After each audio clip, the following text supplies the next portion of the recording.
I'm not saying this country is perfect, but I do love this country. And they're openly like saying they hate the country. They have an entire strategy and a playbook, and it is working out beautifully. Well, I mean, he's making the case for a political campaign like Spencer Pratt put on. Yeah.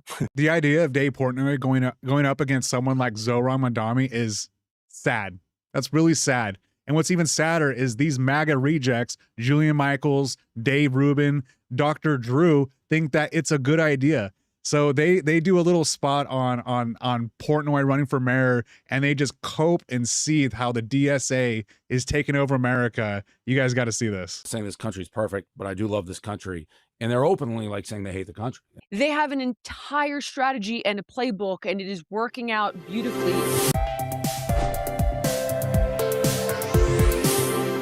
Well, mine is far lighter, thank God. And it is about Portnoy deciding he's had enough and wanting to take on Mamdani. Take a look. You're all over the news right now because you said that you may run for mayor of New York City. Why not just run for president? I mean, it really, the New York City thing is because I'm specifically, it's not, I guess, only here, but I am overly disgusted with what is going on with who's being elected, from Mamdani down to these primaries and the things they've said. They've let the fox into the henhouse. And I am, as I'm sure you are, but I'm an entrepreneur. I'm a capitalist. I'm not saying this country is perfect, but I do love this country. And they're openly like saying they hate the country and they want over. I mean, it doesn't even. Nobody says they hate the country more than MAGA and Donald Trump. It's not real when you're like, well, she found a group that wanted to overthrow Western society. But I'll tell you what I would do, which would be a little. What group? What group is trying to overthrow Western society? Shift from Mamdani. He's got these idiotic politicians who don't know what the internet is, and he uses it like a weapon. He's never gone up against somebody who can be like, not so fast. Like, you think you're good at the internet? I'm pretty good at the internet myself. So it would be a very different type of opponent for him than what he's used to. It's almost like he's treating like how I was treating Wall Street. They don't know what to do when he's making these cutesy videos. I mean, Drew. Are you talking about the former mayors of New York? They don't know how to use the internet. They don't know how to like run a mayoral campaign. I would fucking love to see this idiot run for mayor and waste millions of dollars. He would get like 2 votes. The 2 fucking racists would do it. I even heard Curtis Sliwa saying, what the hell is this guy doing thinking he could run for mayor? Like Dave Portnoy is fucking delusional. So are these people too. So What's your take on it? Well, I mean, he's making the case for a political campaign like Spencer Pratt put on, Yeah. right? And they were. he lost. Spencer Pratt lost. He got 3rd place, dude. He got no fucking votes. Nobody took Spencer Pratt seriously except for the MAGA retards. That's a terrible example. And so he's right. And I'm excited. I also know that. All right, that's a great example because Portnoy would fail just like that idiot Spencer Pratt did. The feeling. I mean, I thought about getting into politics during the sort of COVID dark times here in California. And I was just like, we got to do something. Somebody's got to do something. And people go, all right, you go do something. I'm like, okay. I don't think I'm right yet. Maybe, I don't know, but somebody's got to do something. By the way, a friend of mine is an Army. Kat Timp's husband was an Army Ranger. He goes, your country needs you. I served my time. Time for you to. Kat Timp is a Florida congresswoman who is a complete fucking. Well, no, Kat Timp is that one of those idiots on the Greg Gutfeld show. Serve yours. I don't disagree with that, by the way. It gets under your skin. How about mayor, boss? But when those guys, I know, when those guys start talking to you like that, it gets under your skin. You feel like, okay, I've got a responsibility now because, yes, you did. You gave your time. So, but it was not right for me. As we celebrate 250 years of American independence, here's a reminder that freedom also means being able to get up, move around, and enjoy life without every day. Brought it up that he was thinking about it. In a 7-minute video, you got to have a fucking advertisement in there. Jesus Christ, you guys. There's no liberal, podcasts or YouTube channels that just cut into a promo like that. And obviously, I don't even know that Larry Elder had announced at that time, but I would have gladly supported both of them at the exact same time. The point was, Larry Elder, another MAGA retard that ran for governor of California and got absolutely embarrassed and smashed, and we never heard from him again, except for on Fox News and Newsmax. more good people have to get involved. Yep. But yeah, I literally was scribbling Spencer Pratt as you said it. It's interesting because it's sort of like the next level. Like, okay, so the communists, the socialists, they're here. None of these people that just got elected. And remember, it's Democrat primary. So trust me, I'm as crazed about all this as you guys are. And I think it's as dangerous as everybody watching this thinks. But let's not forget, so far, they're really out. Mamdani is the mayor. That's true. But the other three in New York last week, those are just Democrat primaries. So you got to hope that in a general election, the average person, and you might be right, Jillian. I'm just trying to white pill it for a second. At least they're right about this one thing. 0% chance that those DSA candidates lose in New York. Even these idiots know that. In here, you might. Yeah, No. I get it. It's New York, and Drew No, already has lived through it in but LA. Dave, this is thought through so meticulously. They have an entire strategy and a playbook, and it is working out beautifully, exactly like they planned. That is why they run in these deep blue districts. There's nominal voter turnout, like under 10% of the Yeah. people in New York turned out to vote. Like, they know exactly what they are doing. A Republican will not win. This is a foregone conclusion. It just happened again in Colorado yesterday. It is a huge freaking problem, guys. So I am Cope, bitch. Cope more. Holy shit. not dismissing any of that. You're I know right. you're not, D. I know you're not. Chevalier, I think, in New York 13 won with, it was 10%. You just mentioned this, but literally 10% of the people voted. She got a little over half. So she didn't even get that many votes. We'll get you the exact numbers in You just a got the sec. majority of the vote, dude. All I'm saying on the What white do pill you side of that want? is I don't really think this is where America's at. They have a lot of momentum right now, and they have a lot of radical activists who say crazy things, and we all respond to it. But I actually think, regardless of Portnoy's political beliefs, which I don't, I think he strikes me as just kind of like a nominal liberal, but I mean that in a good sense, like just like an average guy who believes that America's good and has a mixed bag of views, let's say. The fact that you'd be pushing someone like him into running is good, right? Like that's Yeah, like the rebound. that's right. You guys wreck so much havoc. You create. If that's who MAGA and the Republican Party thinks should be running and is guys like Dave Portnoy, man, they're gonna lose all the fucking elections moving forward. Like, that is embarrassing. That is embarrassing. It's so much awfulness that eventually good people will get involved. Unfortunately, in a place like LA on election night, we all thought Pratt was going to be, in the runoff, and Nobody thought that. Nobody thought that. then what happened? And Ramen literally conceded while crying, and now he's out and she's in. So She literally did not concede. You're a liar, Dave. you never know. You got to vote in the local elections. You must vote in the local And elections. we've got to regain the integrity of our elections. It's so ridiculous what goes on It's a here. combo. It's ridiculous. It's like there's Okay, so Jillian is right in that we need to vote in our local elections. But I will say this, most of MAGA are not going to vote in the upcoming elections because they don't have anything to vote for. What are you voting for? When they voted for Trump, Trump was saying, hey, I'm going to fix this, I'm going to fix that. He ended up not fixing anything and doing the exact opposite of what he said. So right now, MAGA and Republicans have nothing to vote for. All they have is something to vote against. But right now, like voting against somebody that wants to give you, free healthcare, how the fuck do you vote against that? You don't.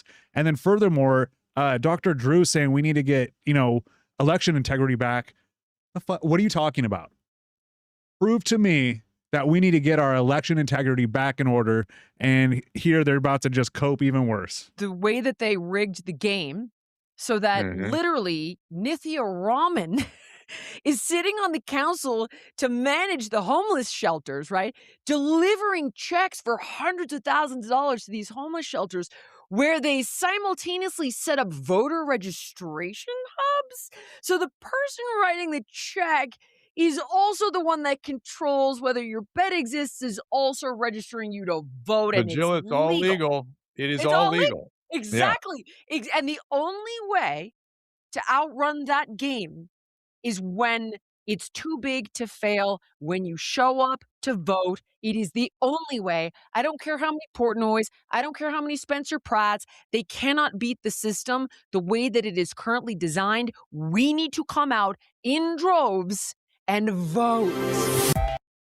Okay, well, I will agree with Jillian on that one. Is that we need to come out. Every American should come out and vote. Whether you're no, well, I don't want you to come out and vote for MAGA, but yeah, the percentage of Americans voting is very disappointing on every election, honestly.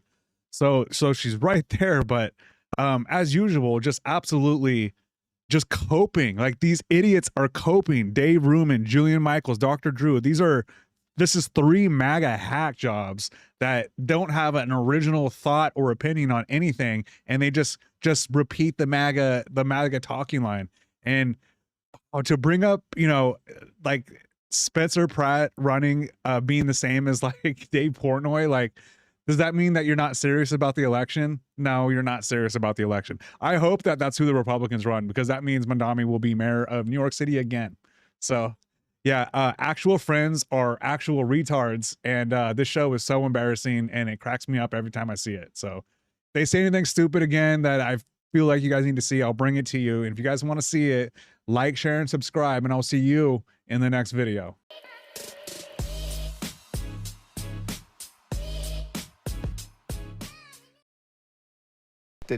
We should change that? No. No. I think the Constitution looks good the way it is. Just the way it is. Just the way it is. I support the state of Israel as a state with equal rights. I believe that any state that But as preferences... a Jewish state is the question. I think any state that privileges one religion over the other is one that I can't tell you I support, whether it be Israel or Saudi Arabia or anywhere else. And a lot of that comes back to a fundamental belief that we should all be considered equal no matter what our faith is. Zohran Mamdani is the Democratic Socialist mayor of New York. Now, a lot of the establishment are freaking out because they think socialism is like bad or something, but the people want this. They like Zohran's policies. They elected him. They're electing other Democratic Socialists. This is the direction we're going. ABC is part of the establishment. They don't want that to happen. So they want to make Mamdani look bad. So they ask like MAGA-coded, establishment-coded questions to make him look bad. But Zohran's answers are all great. It's what the people want to hear. And he absolutely knocks this interview out of the park. Take it away, Mr. Mamdani. And the idea of a Jewish state, Israel's a Jewish state, that's in the charter. That's the way it is now. Do you support that? I've said time and again that I support the state of Israel as a state with equal rights. I believe that any state that But as preferences... a Jewish state is the question. I think any state that privileges one religion over the other is one that I can't tell you I support, whether it be Israel or Saudi Arabia or anywhere else. And a lot of that comes back to a fundamental belief that we should all be considered equal no matter what our faith is.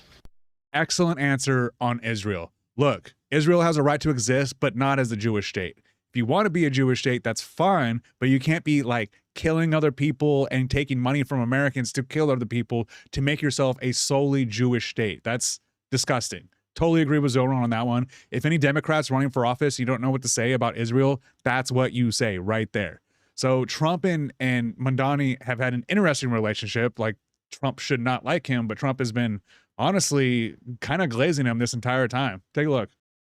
There was also a take, it's not just Democrats, you've probably heard what President Trump had to say about you and about the candidates you supported, and he warned that if socialists win, and he calls you communists, but you will start living in squalor, there'll be no food, no housing, no military, no law and order, there'll be nothing, and he had a few other choice words. By the way, he also said he still likes you. But what do you make of what he? I mean, the Republicans are going to make you the poster child for the Democratic Party. Let them. We don't have to ask ourselves what life looks like if a socialist wins. I won last November, and over the course of these last 6 months, what we've delivered for working people are the very things we were told were impossible. We've delivered free childcare for 2-year-olds for the first time in New York City history. We've delivered tens of millions of dollars back to tenants who were taken advantage of by bad landlords. We've delivered 165,000 potholes being paved. And we've done all of these things while also delivering the lowest recorded crime in our city's history. That's what it looks like to have democratic socialism. And what you're seeing is that New Yorkers experienced this for 6 months and made the decision that they wanted to see more of it on the national stage as well. Clearly, MAGA and Trump don't know what communism is. This is not communism. He's not preaching communism. We're talking about socialism here, and you guys need to understand the difference. It's ridiculous at this point.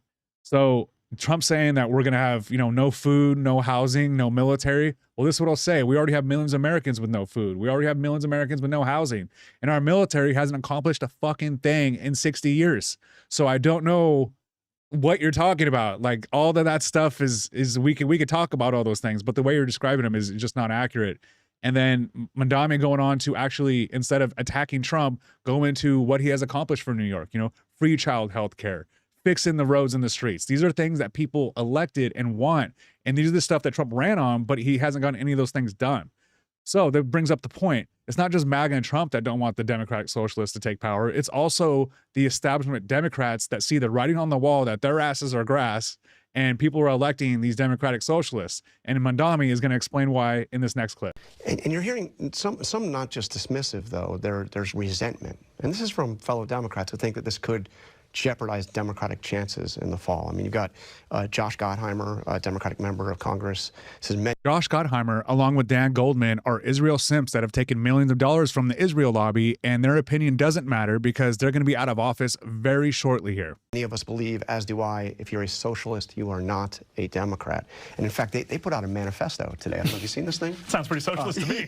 It's not a communist manifesto. It's a moderate manifesto saying we are capitalist, not socialist. We believe in a growing, fair, and competitive economy, entrepreneurship, ownership. I mean, this is a direct response. They've made it clear to what you did here on Tuesday. Well, I mean, that's great, but what's a party if not its voters? And I'm proud to sit in front of you as the mayor of our city, having received more than 1 million votes a little less than a year ago. And when we're talking about these incredible congressional candidates, they won their races, and they won their races with a vision of what politics should be, and one that actually speaks to working people. And for a lot of people who ask themselves, what does democratic socialism mean? And you can tell them the answer at a theoretical level. It's the choice to extend democracy from the ballot box the rest of their lives. But in terms of what it means over these last 7 months, we've seen a city with democratic socialist principles at the heart of it within our administration.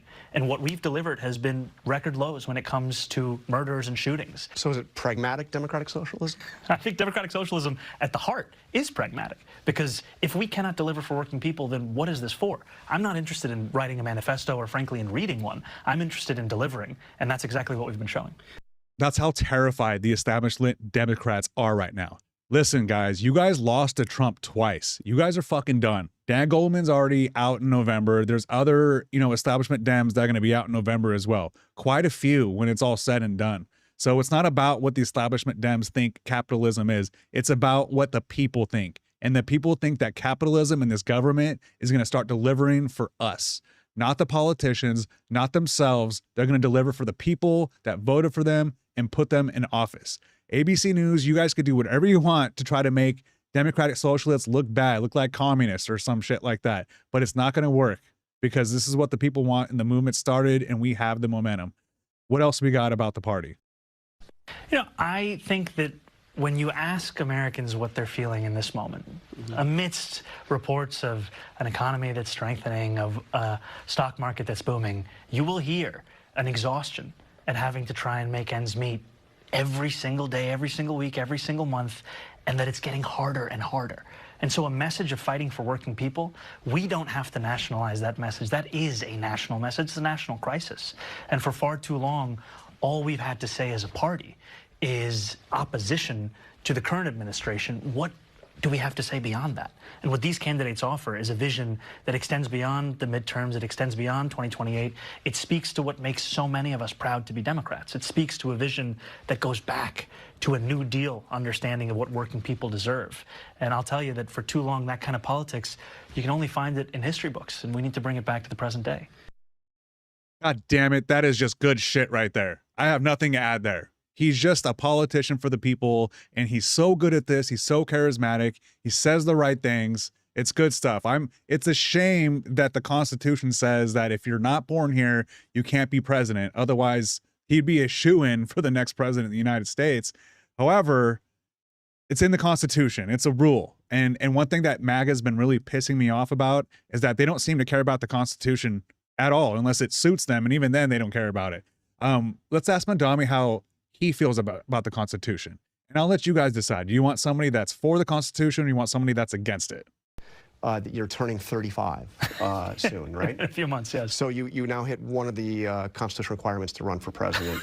But there's another one that says you have to be a natural-born citizen. You were not born here. Yes. But do you think that's something that should be changed in the Constitution? It would take an amendment, but do you think that we should change that?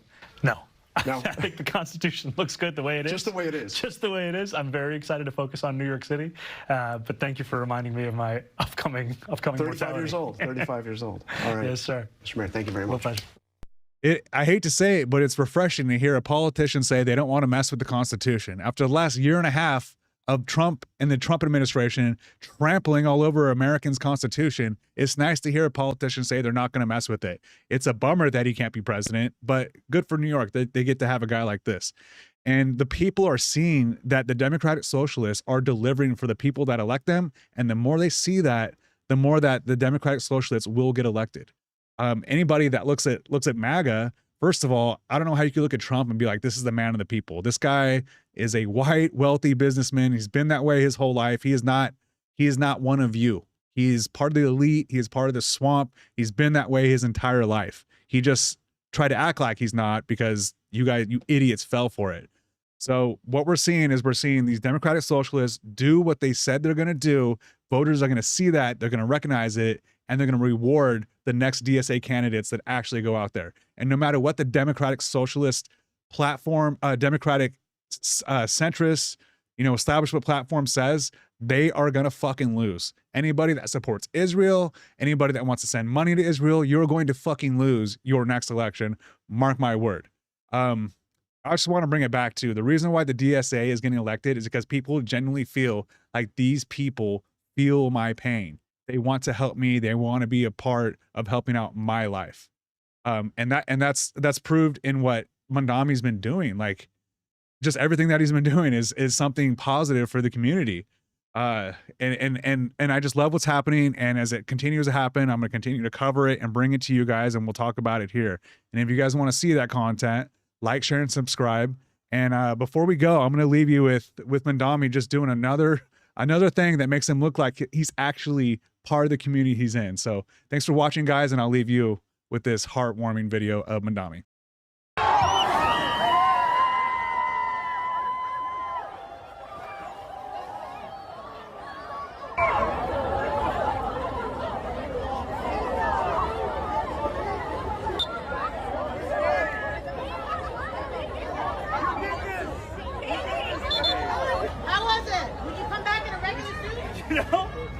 Thank you to Goodwill.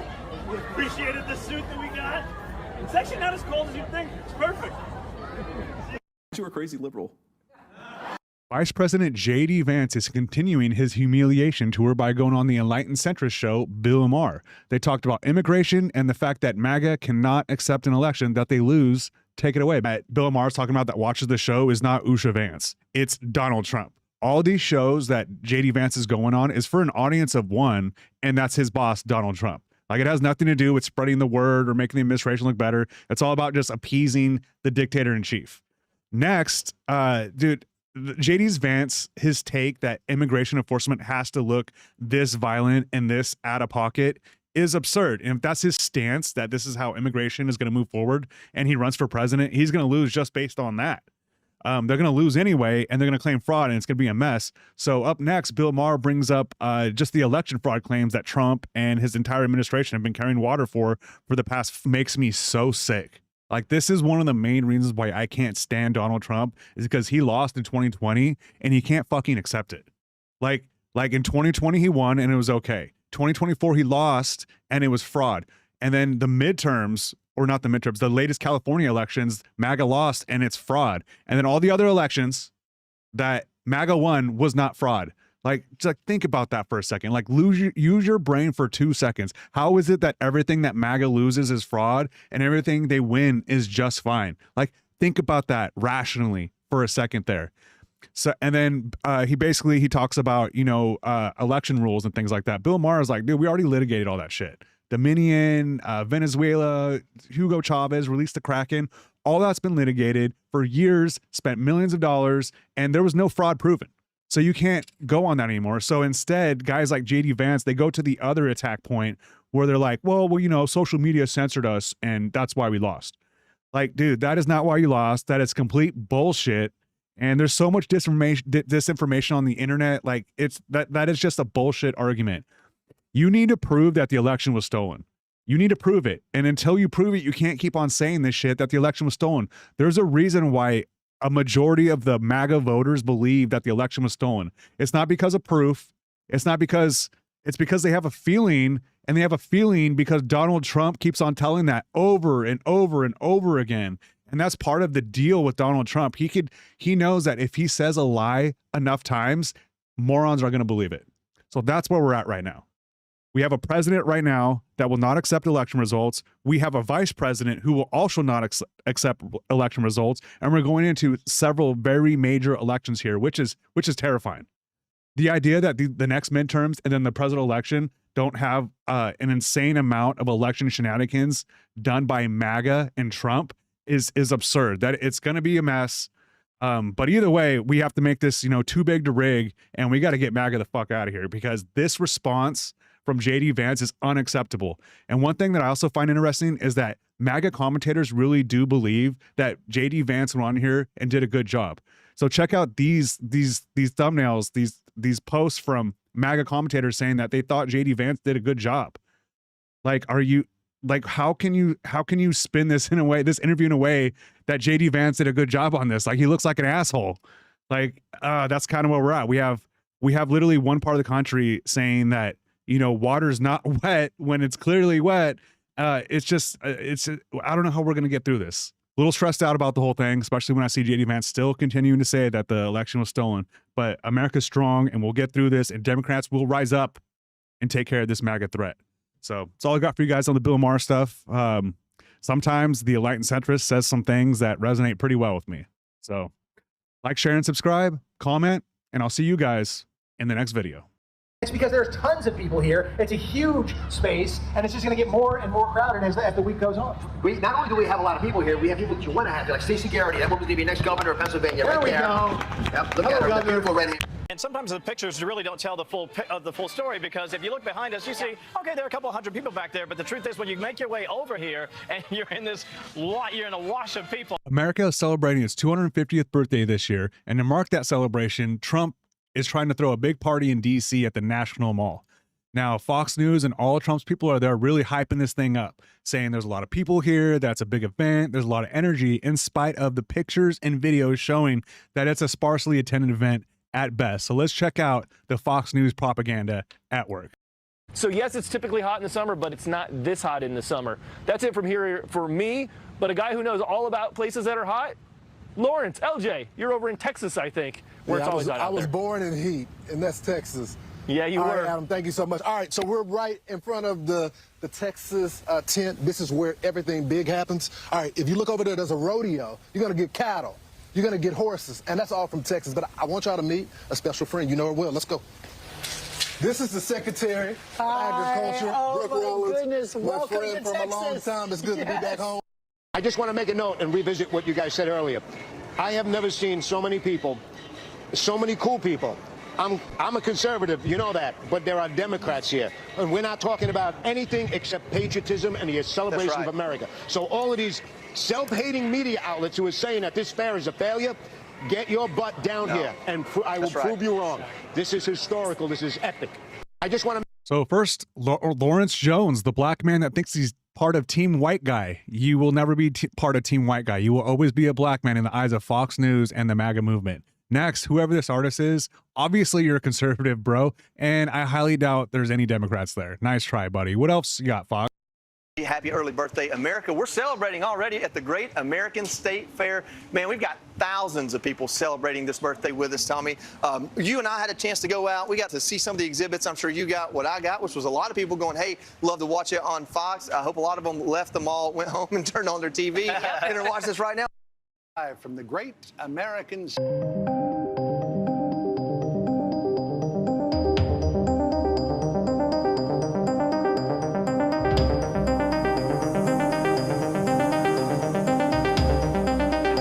to Senators McCormick and Fetterman. They are friends of the Sunday briefing. Before we let you go, I asked our team to go and collect some of what the food is that's available.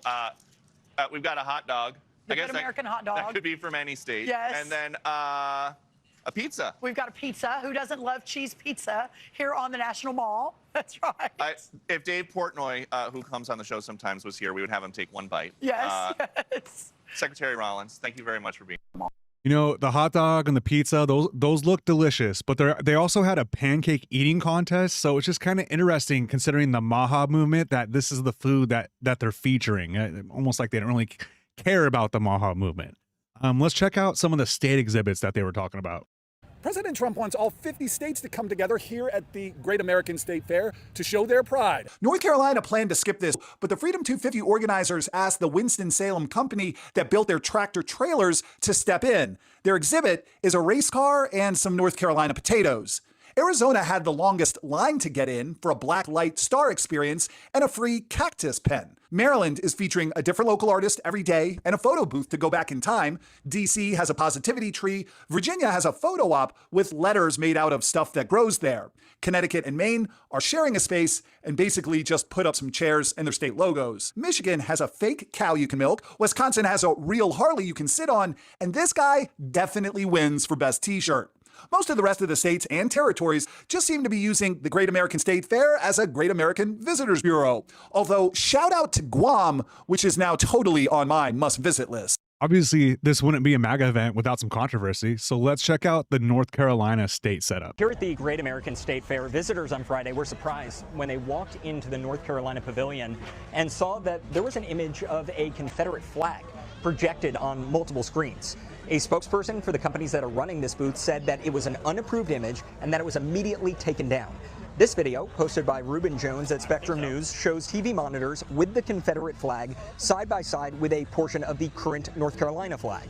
North Carolina's governor, Josh Stein, called for the display to be removed and issued a statement condemning it. North Carolina's state government chose not to participate in the fair, citing financial issues, as other states pulled out over concerns of partisanship at the event. I'm shocked. I can't believe that someone brought a Confederate flag to a MAGA event. Unbelievable. How could that possibly happen? I could have never seen that coming. Everyone saw that coming. Come on, you guys. Stop it with the Confederate flag. That's some bullshit right there. Apparently, they had taken that part of the exhibit down. Now it's just American flag. So they took it down because they knew they were wrong. What other controversies? Yahweh, Yahweh, Yahweh, Yahweh, Yahweh, Yahweh, Yahweh. Well, obviously, what would a MAGA event be without an Israeli flag, and celebrating America's 250th birthday without an Israeli flag? Because that's how MAGA lives their life anyway. The United States of Israel. Fuck Israel. Anyway, was there anything embarrassed that happened there? I mean, there was the guy that was the MAGA fan accused of masturbating at the fair. You know, that's the type of stuff that we're talking about here. It's just, we got the Fox News propaganda. We got the Trump administration propaganda. There's nobody else there. All the karma, all the energy is against this event. No one's showed up. This is a disaster. And they spent millions of dollars on this. I don't even know how, they haven't even talked about it, but I'm sure they spent millions of dollars for this party that we shouldn't even be having. We have a lot of other things going on right now, like the war in Iran, like tariffs, like millions of people losing their health insurance, like the fact that I can't buy a house. There's a lot of things going on right now, and the last thing we need to do is have this big extravagant party for America's birthday. We can have a one weekend with a drone show and some fireworks and some hot dogs, and that's it. Whatever this is the Trump administration in a nutshell. It's kind of like, you know, like the reflecting pool. Like obviously Trump built a shitty reflecting pool and it's not working out. And Trump's like, hey, it's sabotage. When anybody with a brain could see that he built a shitty reflecting pool. Same thing with this party. You have Fox News and you have Trump administration officials gaslighting you and telling you that this is some big, great party that all these people are going to, when the pictures and the videos tell you that there's nobody there. This administration and Trump are just a bunch of liars. They're just lying about everything. They're just gaslighting you about everything. They're just a fraud. You can't trust anything they say, even when like the reality hits you in the face, they still look at you and lie to your face. What a joke. This administration is a complete joke. The celebration's a complete joke. When are they going to have Vanilla Ice perform? Is that still a thing? Because everyone else backed out. All they have is Vanilla Ice left and Trump speaking for 2 hours to a bunch of people that aren't going to fucking listen. God, so embarrassing. This is embarrassing for America. Guys, don't go to this. Just stay home, get some fireworks from your local, high school band, and enjoy the 4th of July that way. This is embarrassing. I'm embarrassed as American. We got to do better, guys. So it's up. End rant. If you guys enjoy this video, like, share, and subscribe, and I will see you guys in the next one.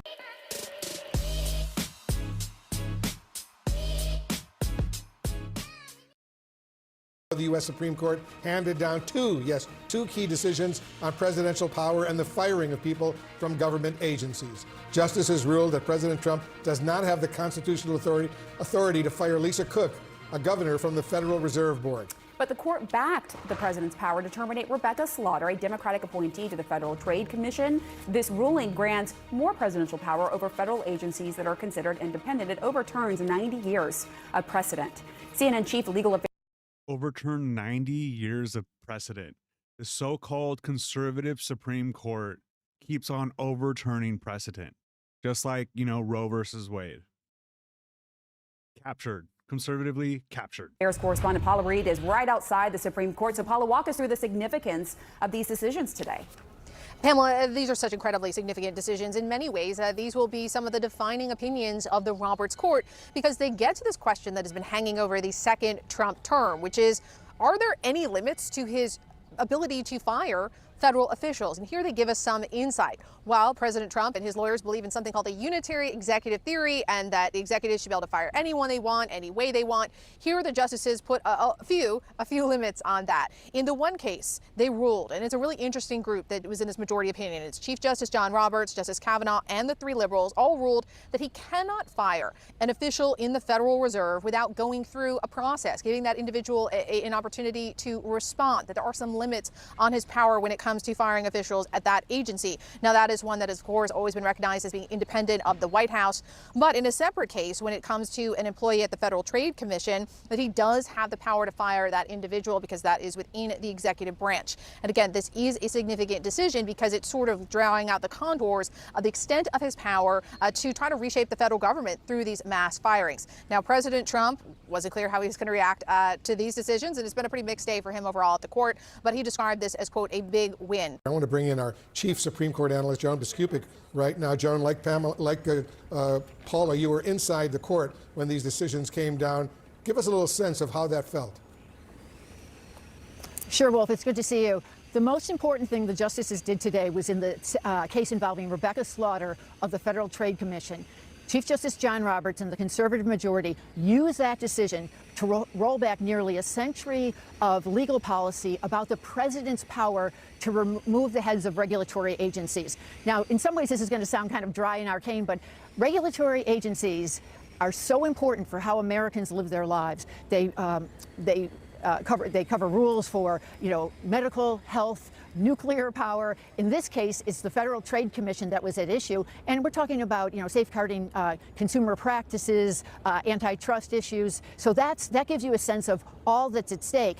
But this court, for many, many years, has really not appreciated the congressional power to set these up and set up independent heads that the president can only remove for what's called for cause. That would be if somebody was actually found guilty of some sort of malfeasance or ineffectiveness in office. And that's what happened to Rebecca Slaughter. She was an appointee who had many more years left on her term, but President Trump, when he came into office, said he wanted to remove her. He wanted the power to do that.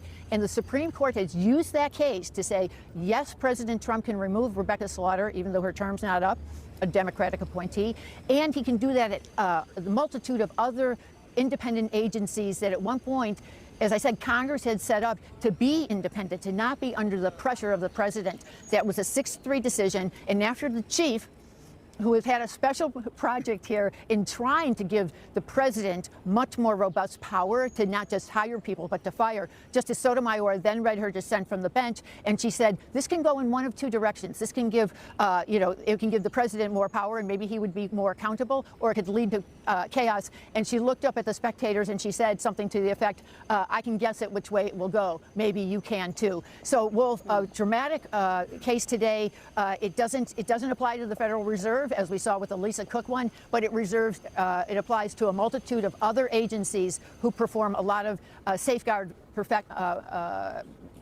functions across the country. So basically what she's saying is, like, there's a lot of independent agencies, you know, that, like, let's say there's a nuclear agency that runs nuclear power plants and stuff like that. So basically what Trump is doing is, and these agencies are set up by Congress. They're set up by Congress, they're funded by Congress, and who leads the agency is set up by Congress. So it's not like someone that was like elected, it's like an appointee that Congress does, like they vote on it. And what Trump's doing is he wants to go into all these independent agencies and take out the head of the agency and then a bunch of people that work for that guy. And then put in his guy that's hardly ever qualified, so that whenever Trump wants to do something that involves that agency, that person just puts a rubber stamp on whatever Trump wants to do. So the independence of the government in general is getting totally ruined right now by the Trump administration and the Supreme Court. All right, Joan Piskupic, thank you very, very much, Paula. I want to go over to Paula Reed now, because there was another big ruling today where justices rejected a Republican challenge to a Mississippi law that allows the counting of some mail-in ballots days after Election Day. So it's certainly a blow to President Trump and his efforts, Paula, to reduce mail-in voting ahead of the midterm. I do find it interesting that Mississippi, the reddest of red states, allows post-dated mail-in ballots, but California does it, and all you hear about is how California is breaking some election law. Like, that doesn't seem right to me, you know? From elections. That's exactly right. And Pamela, I really do think this is one of the biggest cases of the term. And it's notable that it came out against the Trump administration, because they've been arguing that if the law says that the election has to be held the Tuesday after the first Monday in November, ballots cannot be counted if they come in after that. And this was sort of a test case. If they were able to succeed here and limit those ballots from being counted, it was expected that they could potentially go on to challenge other forms of voting, not exactly on Election Day, in-person voting, those kinds of things. So it's notable here that they lost, and the state of Mississippi, which does allow the counting of mail-in ballots if they arrive after Election Day, as long as they are postmarked by Election Day, that state won, because this is something that is also done in roughly a dozen other states. So this is a really significant case, because we were watching this closely to see if the Trump administration prevailed in this case, where else could they try to go to limit those voting opportunities. So this is a significant loss for the Trump Justice Department. There was also something else that happened at the High Court this morning. The Supreme Court declining to hear President Trump's appeal in the E. Jean Carroll sexual abuse case. So what does this mean for the president? Well, this means that it means that Trump is still a racist. Two E. Jean Carroll cases is over, right? There were two verdicts people will remember for defamation, and one of the cases involved alleged sexual assault. The verdict that came out for $5 million has now been upheld. It's over. Donald Trump has to pay E. Jean Carroll $5 million because the Supreme Court declined to take the case. They had actually postponed their decision whether they would take it or not for something like 13 or 14 or 15 times. And then today they said, we are not taking the case. Not surprising, it doesn't have a real constitutional dimension. Therefore, the lower court ruling and the verdict, the $5 million verdict, stands. Donald Trump has to pay that to E. Jean Carroll. We still don't know what's going to happen with the other case, which resulted in the $80 million verdict. That's still going through the appeals process. But Donald Trump does now have to. When a lot of times when the Supreme Court releases its findings, like, they do it in groups, and it's always like, you know, 2 steps forward, 1 step back. The way they send out these rulings seems politically charged. And having the Supreme Court, the highest court in the land, making their decisions based off political interest is terrifying, and it's unsettling for me, to say the least. Donald Trump did respond to these rulings. So the first ruling was the one that he's allowed to fire heads of independent agencies that were confirmed by Congress, paid for by Congress, and after the last 90 years was unable to fire these people. But the conservative Supreme Court, which is not supposed to be like changing things, you know, like the progressives want to do, conservatives are supposed to keep things the same and keep on overturning precedent, like Roe versus Wade, the voting on black districts. There's others that I'm probably not thinking of. But anyway, Trump's response was Today's historic slaughter decision by the Supreme Court is the greatest increase in presidential power in the last 100 years. Such a monumental ruling at such an important time. What? That is very off-putting, to say the least, man. I don't want to hear that shit. Why would we increase presidential power?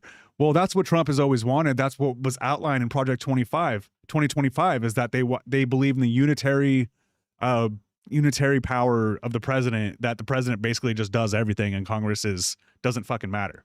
So, and then the other response was in response to his loss on the E. Jean Carroll case. Now, the case, there was two different rulings on E. Jean Carroll. One was for sexual assault, which is what they call rape in New York, and the other one was for defamation. So the first one was the $5 million one. That's what was ruled on, and the Supreme Court ruled against Donald Trump. They said, you got to pay the $5 million, dude. You know why? Because you're a fucking rapist and you need to pay that woman. Is he going to pay that woman? Probably not. And then there's also another $80 million case that is still going through the courts, that if the Supreme Court didn't take this case, that I don't think they're going to take the other one either. So Donald Trump's going to be paying a lot of money to the woman that he stuck his fingers in her vag or whatever it is that happened. So he did respond to it, and this is what he said. Surprisingly, the Supreme Court declined to review a fake case brought against me by a woman I never met, decades-old celebrity photo line, standing in front of her husband, does not count. He looked at a photo of E. Jean Carroll and thought that it was her wife, Melania. His wife, Melania. Okay, that's where he's at. I will continue to fight against this weaponization and lawfare case against me, including the ridiculous claim of defamation, with all my power and strength. This case is really against the United States of America. No, it's not. It's against you, you rapist. And all it stands for. I should never be allowed to happen to another president or candidate to be. New York State created a law for an instant speck of time going back many decades in order to wrongfully nab me. It was tailor-made, and this injustice cannot be allowed to stand. Thank you for your attention to this. God, dude, he's such a whiny bitch. Dude, you sexually assaulted this woman, and this is not the only one. You've done it to a whole bunch of other, but all the other ones were paid off, or they're too afraid to speak out. Dude, even the Supreme Court says you got to pay this woman for sexually assaulting her. Donald Trump is a rapist, you guys. Even the Supreme Court is confirming it. Great. Love to hear it. So I was looking on X a little bit too, and it doesn't matter when I'm glad. The thing about X now is that you could say anything on there. Like I'm not sure. I think there's porn on there too, just like Reddit. But I brought up this one, Mila Joy. I don't know if that's a real person, who that is. It might be a robot. It might be someone in Russia. I really don't know. But this is what she said. Amy Coney Barrett is a traitor to the conservatives everywhere. Trump picked a secret liberal to be on the Supreme Court. Boy, she sure fooled him. Trump got fooled again. Trump hired another fool. Is that what you're saying? Like, that's what everyone in his cabinet, when they get fired, they're always like, oh my God, I hated that person. Like, when they were originally hired, you loved that hire. You loved Amy Coney Barrett when she ruled on Roe versus Wade. You loved Pam Bondi when she went to the court hearing and she's like, fuck the liberals, you know? It's just more of the same bullshit. So today, Trump got, 2 losses and a win, essentially. And honestly, the win is probably more powerful than the losses. Yeah, Trump is still a racist, but MAGA doesn't care that he's a racist. Or Trump is still a rapist, but MAGA doesn't care that he's a rapist. So that doesn't really matter. What does matter is that Trump now has more power than he ever has before, thanks to the conservative Supreme Court. Great job, guys. Great job. So just so you guys know, if you guys keep on doing these bullshit, actually, it doesn't matter. You guys already done too many bullshit rulings. And the fact that you overturned Roe versus Wade means that your conservative Supreme Court is in the crosshairs and been coming for you. And again, when the Democrats take over in November, the Supreme Court is not going to look the same for that much longer. Mark my words.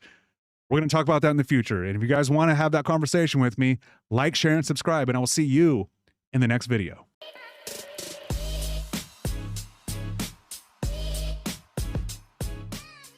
By dollar, what are the top 3 causes of improper payments, waste, fraud, and abuse in SNAP? Number 1 would be eligibility errors. Wrong. It is improper payments. Exactly. 39% of SNAP beneficiaries are children under 18 years old. Not fraudsters, children. 10% people living with disabilities, 20% older adults over 60. The vast majority of SNAP recipients are not committing fraud. They are children, they are people living with disabilities, and they are seniors. Elon Musk and Doge cut 3.5 million people off of food stamps last year under the guise of waste, fraud, and abuse. Democrat Melanie Stansbury goes to the Doge subcommittee on SNAP, and it's paneled by a bunch of SNAP experts. She asks them various questions, and their answers show their lack of knowledge, their lack of empathy, and how these guys ended up here is beyond me. Take them to task, Melanie. Lady Stansbury, you're recognized, ma'am. All right, well, I appreciate the conversation. I always find these conversations about public benefits interesting, especially as somebody who grew up in a low-income family, in a low-income community. I always find it fascinating to hear how people talk about low-income people. But let me just start out with some facts. Can any of our panelists here answer the question, by dollar, what are the top 3 causes of improper payments, waste, fraud, and abuse in SNAP? Nobody wants to volunteer? Top 3. Number 1 would be eligibility errors. Wrong. It is improper payments. It's improper payments. It's an intentional SNAP fraud. And the third is criminal organizations who are actually explicitly stealing people's SNAP benefits. That is what is the top 3 causes of SNAP fraud and the loss of federal taxpayer dollars. It's actual criminal organizations. Does anyone on the panel know what the penalties are for committing SNAP fraud? Raise your hand. Anyone know? Yep, please, Ms. Royale. There are different penalties. An individual who is found guilty of committing SNAP fraud is subject to criminal prosecution, incarceration, fines, and restitution. Yep, so it's somebody who is found guilty of an intentional program violation is subject to disqualification, either 12 months, 24 months, permanent, or a 10-year, other special disqualification penalties. Excellent, yes. And in fact, in some cases with extreme fraud can be up to $250,000 and 20 years in prison. All right, who can answer about what the average individual receives per month in SNAP benefits? Ms. Platanino. For household 2, it's less than $320 a month. And about per person, what would you say? It's about $200. Yeah, so it depends on the household and the beneficiaries, but when you average it out, according to the USDA, it comes out to between about $174 and $177 per person per month. And so when you break that down, that's about $6 a day, right? $6 a day. Can anyone answer who is the #1 beneficiary of SNAP benefits? Ms. Platanino. Retailers, because the money goes straight into the retailers' stores and then goes and offers up into the local economy, raising taxes and increasing wages. But in terms of the actual beneficiaries, in terms of the people who receive the SNAP benefits, but yes, the economic downstream impacts. Yes, it's children followed by older adults and people with disabilities. Exactly. 39% of SNAP beneficiaries are children under 18 years old, not fraudsters, children. 10% people living with disabilities, 20% older adults over 60. The vast majority of SNAP recipients are not committing fraud. They are children, they are people living with disabilities, and they are seniors. Now, I'm going to save you because I know many people have don't want to share this publicly, but I would ask if any of you have actually been on SNAP benefits. And I want to say publicly, there's no shame in being on SNAP benefits, because it is a program that was created to help people who are struggling. It's to help grandparents who are taking care of children. It's to help take care of kids who are in the foster care system. It's there so that when a mom goes through a divorce and she loses her job and is having a hard time, she can take care of her kids. That's what the SNAP program exists for. It is a bridge. It doesn't even cover the cost. I would like to know, can any single person on this panel feed your family for $174 a month? Anybody? Can anybody in this room feed your family for $174 a month? Anybody? Not a single hand in the room? Yeah, okay. This is not a joke, my friend. Let's get real here. There is actual waste, fraud, and abuse in the system. It's criminal activity. It's activity that is just like every single financial system out there. There are bad people who take advantage of financial systems. But the vast majority of beneficiaries of this program are seniors, children, and people living with disabilities. And when you make it harder for them to access benefits, then it means that they go hungry. They skip meals, they don't have access to food, they go to our food banks, who are already struggling because of the cuts that were put in this budget to cut other programs that put food to our food banks. And essentially, it leaves our people, our children, our seniors, our grandparents without access to food. And so, Mr. Chairman, I'm happy to work with you on bipartisan efforts to deal with criminal activity involving waste, fraud, and abuse in SNAP, but I will not support cutting programs for people who need them. By this tragedy. All right, this Doge panel is just a complete joke. Doge has been a complete joke from the beginning. They haven't, the national debt is going up right now. It's not going down, and it was going up before the war. So Doge didn't cut any holes in the national debt at all, if that was the point. All right. Next, like this panel, except for the one lady in the blue over there, they're just like MAGA coded. Like all they could say is that it's fraud. It's waste, fraud, and abuse. Like, dude, no, it's not, man. The majority of people getting SNAP need the money. They need the help. This waste, fraud, and abuse like tagline, that shit's got to go away. I'm tired of hearing about it. Great job for Melanie Stansberry here. She crushed it. She made these guys look like idiots that they are. And me personally, I support getting SNAP benefits to whoever needs it. Giving, someone $200 for food, that's not going to bankrupt the government. It's simply not going to happen. This reminds me of the chasm between Democrats and MAGA Republicans. Democrats want to give people that need food stamps. MAGA Republicans want to take away food stamps just in general. Take the representative from my area, for example, Darrell Issa. That guy voted against, he votes against SNAP benefits every single time. He also voted against the election in 2020 that he was elected in. So make that make sense. But yeah, Melanie did a great job of explaining SNAP benefits to a panel that does not know what they're doing. I'm sure they won't listen to her. So that doesn't really matter. But here's to the Democrats taking over at the midterms and getting this Doge shit out of the government, because this is a complete fraud. They're the waste, fraud, and abuse. Doge, that's for damn sure. Elon Musk went in there and just gutted a bunch of regulations so he can make more money unfettered by the government. So Doge, complete failure. SNAP benefits, huge help to the working class, huge help to America.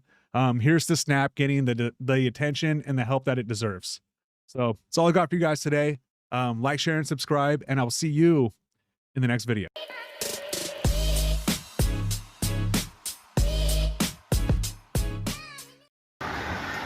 The earthquake hit Venezuela early in the evening. Two massive quakes registering 7.2 and 7.5 in magnitude. Inside Bolivar International Airport, the powerful quakes are minutes apart. The worst affected, La Guaira, north of Caracas, building flattened, authorities calling it disaster zone. This is what was left of the 10-story Hotel Eduardo. Residents racing to get out of their buildings anywhere that was safe. Truly terrifying. Venezuela hit with 2 earthquakes back to back, and the country, the city is just reeling. They're going to have thousands of people dead, even more thousands of people injured, and it's just gut-wrenching. Some of these images are gut-wrenching and heartbreaking, and it's just I live in California. I got to take notes because inevitably an earthquake like that will hit California. So just heartbreaking stuff. Let's go to Venezuelan President Delcy Rodriguez. Que el estado más afectado. I must inform you that the hardest hit state by this unprecedented seismic event is the state of La Guaira. There are tens of collapsed buildings, and we're working hard to save as many lives as God allows us. Unfortunately for Venezuela, Delcy Rodriguez is a drug lord, oil dictator, only interested in enriching herself and trying to stay in Trump's good graces. So I don't have a lot of expectations for the Venezuelan president to really get on this. It's up to the people that live in that area. It's up to you to make it better and rescue your friends. Let's go to Better Minds and get a little bit more in-depth explanation about the earthquake from the BBC. The earthquakes were right on the boundary of where the Caribbean and South American plates slide alongside each other. It was a sudden rupture along this boundary west of Caracas that unleashed the shocks. The first measured 7.2 on the magnitude scale, quickly followed by the second at 7.5. That seems like a small increase, but actually released 3 times the energy. These are both big shocks. The earthquake in Myanmar in March last year was 7.7 and led to the death of more than 5,400 people. The Venezuela shocks were relatively shallow at around 10 kilometres below the surface. These cause more damage because there's less distance between the energy release and the buildings on the surface.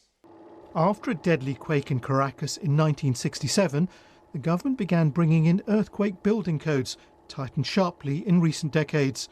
So the capital's most recently built tower blocks are engineered to withstand a quake like this. But the problem is 2/3 of the people who live in Caracas live in buildings not built to these standards. There have been several smaller aftershocks, and there are likely to be many more in the coming days and weeks. Palab. Considering how much footage I'm getting of the aftermath, I'm looking for footage during the earthquake. That is so fascinating to me. So this first clip is going to be someone filming on an airplane that was about to take off when the earthquake occurred, and then the next video is some guy going down the street where you could hear the glass breaking and stuff just kind of exploding and breaking. Check it out.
I would argue that some of the best, footage we're gonna get of the destruction and of this earthquake is from drone footage, and we'll start with this one right here.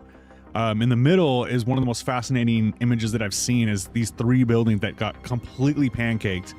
If you're in that building when the earthquake happens, I would imagine that you're not only dead, but you're probably unrecognizable. And then you go over here on this beach place, completely pancaked. Everyone there is probably dead. This one up here on the far left, that one's like, look at it, completely just leaning against another building, it looks like. That building's done. And it's just the destruction here is shocking. There are some buildings that seem to have escaped destruction.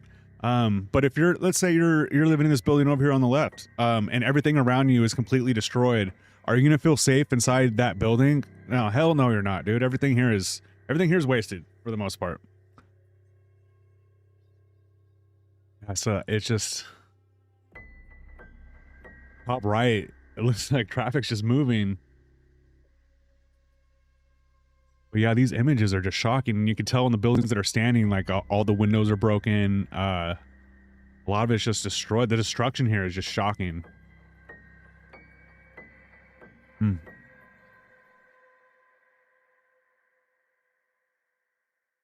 Rescue efforts underway. I mean, I would imagine this just completely just stops your country. You can't really move forward, but these images are just kind of looks like Gaza. That's like my first thing I think is it kind of looks like Gaza. But one interesting thing, it does almost look like the country is still trying to operate, as a country. Kind of hard to do that when so much of your city infrastructure has been destroyed by a minute of earthquakes. Wow. It's truly a sight to see. Fire is raging as well too. Yeah, look at this building. Look how the one that's standing, like you can see how messed up it is. All right, now we got some helicopter footage of Caracas in Venezuela after the 2 earthquakes.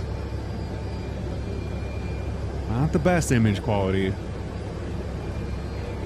But one thing that you will notice in all the buildings that are standing is all the buildings, all the windows and all that they're all completely destroyed. I do have a bunch of video of what happened during it. You can hear all the windows breaking, a lot of stuff just breaking.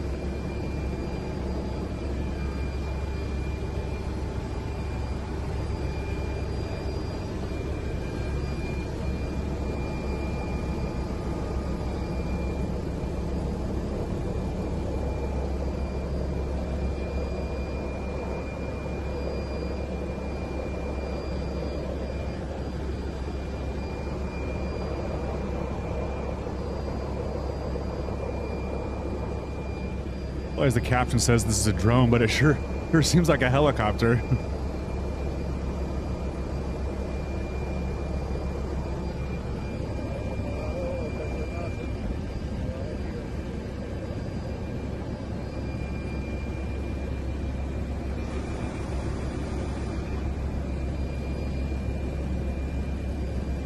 That's crazy.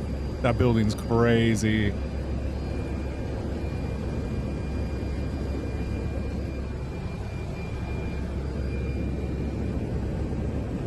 Yeah, says drone, clearly an earthquake. It doesn't matter how you really built the building, that amount of shaking and violence coming from the ground and energy, it's, a lot of the buildings they're just not going to make it.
I mean, a lot of destroyed buildings, a lot of buildings still okay, believe it or not.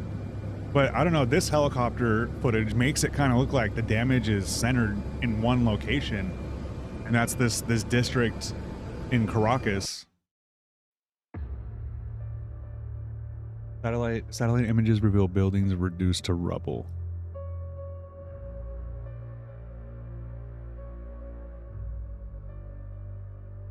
Oh, wow, that's rough. That's some Gaza territory right there.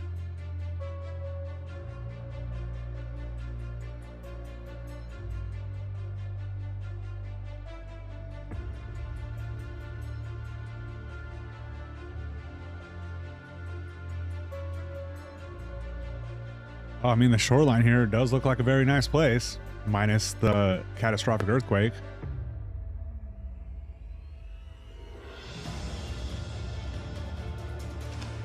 Whoa. Oh, that before and after that was crazy. Those buildings are completely demolished. Yeah, these before and after are very fascinating. Before. Let me see the after. That one's not as bad as the other one.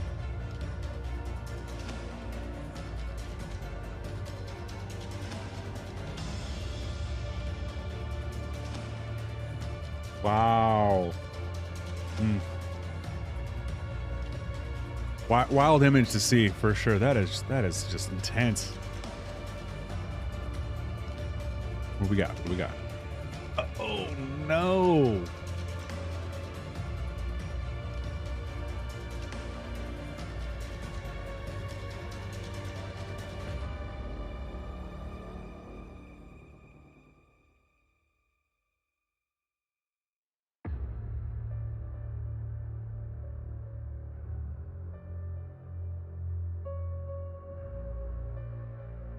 Like those buildings held up a little bit better.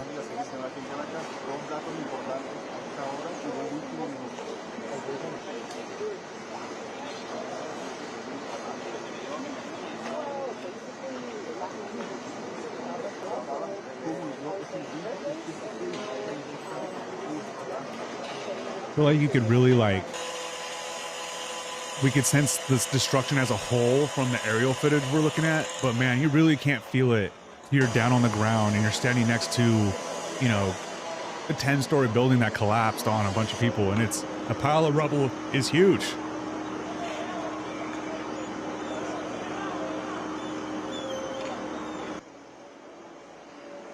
Yeah, I guess if you're digging through rubble, you need to wear a helmet. And that guy's got wire cutters to cut through wire, you know, the wire and the rebar and things like that.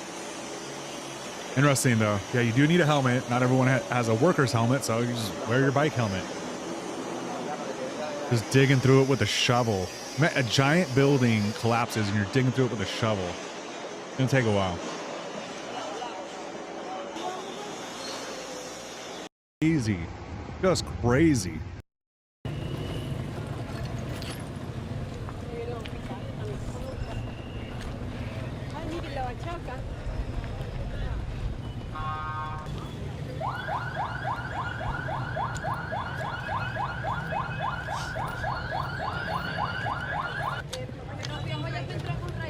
All the DirecTV satellites.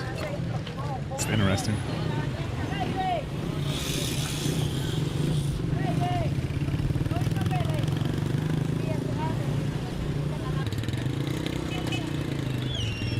It looks like it got bombed. Like a building from Ukraine. That's what I was saying. Like even the ones that are standing, I don't know how you can live in that building moving forward. And I would imagine a lot of people are. I think she's saying she doesn't know where her loved ones are. Oh, that is a dead body on a mattress.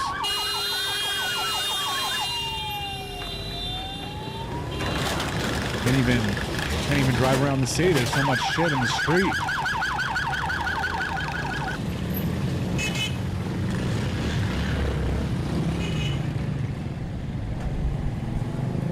Well, in front of every building, you have people just sitting down on boxes, just looking at the building because their loved ones are in the building, and you can't get to them. Can you? It's hard to imagine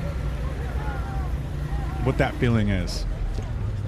Yeah, every building, you got people with chairs just posted up, just looking at the building. Nobody attending to that building. Look at the cracks in the street. That is some Hollywood shit.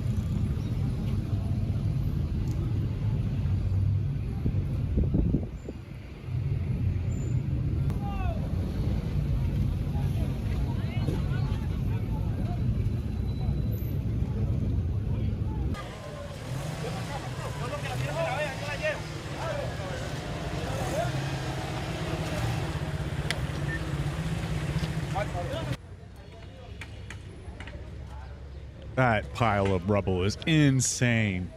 Insane. How are you going to find anybody alive in there? How many people die like trying to rescue people in rubble like that? So those people, oh God, those people standing on top of that structure looks like shit too.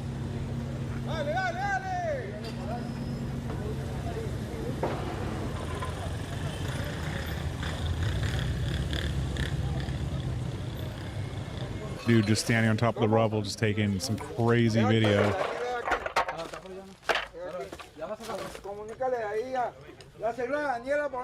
Got a coping saw.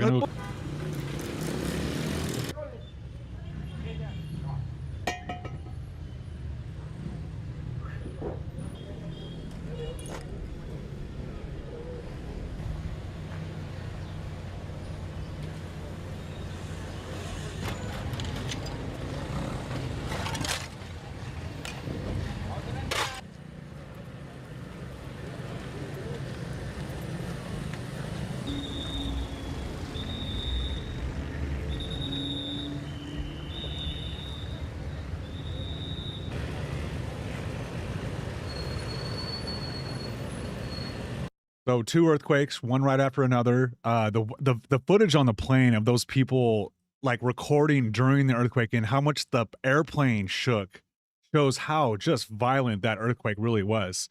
I'm going to continue to scour the internet and get whatever footage I can during the earthquake, because there was people inside of those buildings that were pancaked that were probably recording. They probably got out and started recording, you know, after the first one or during the first one. So there's got to be more interesting footage of people filming during the earthquake, which is just terrifying and it's heart-wrenching, and people don't deserve to go through things like that.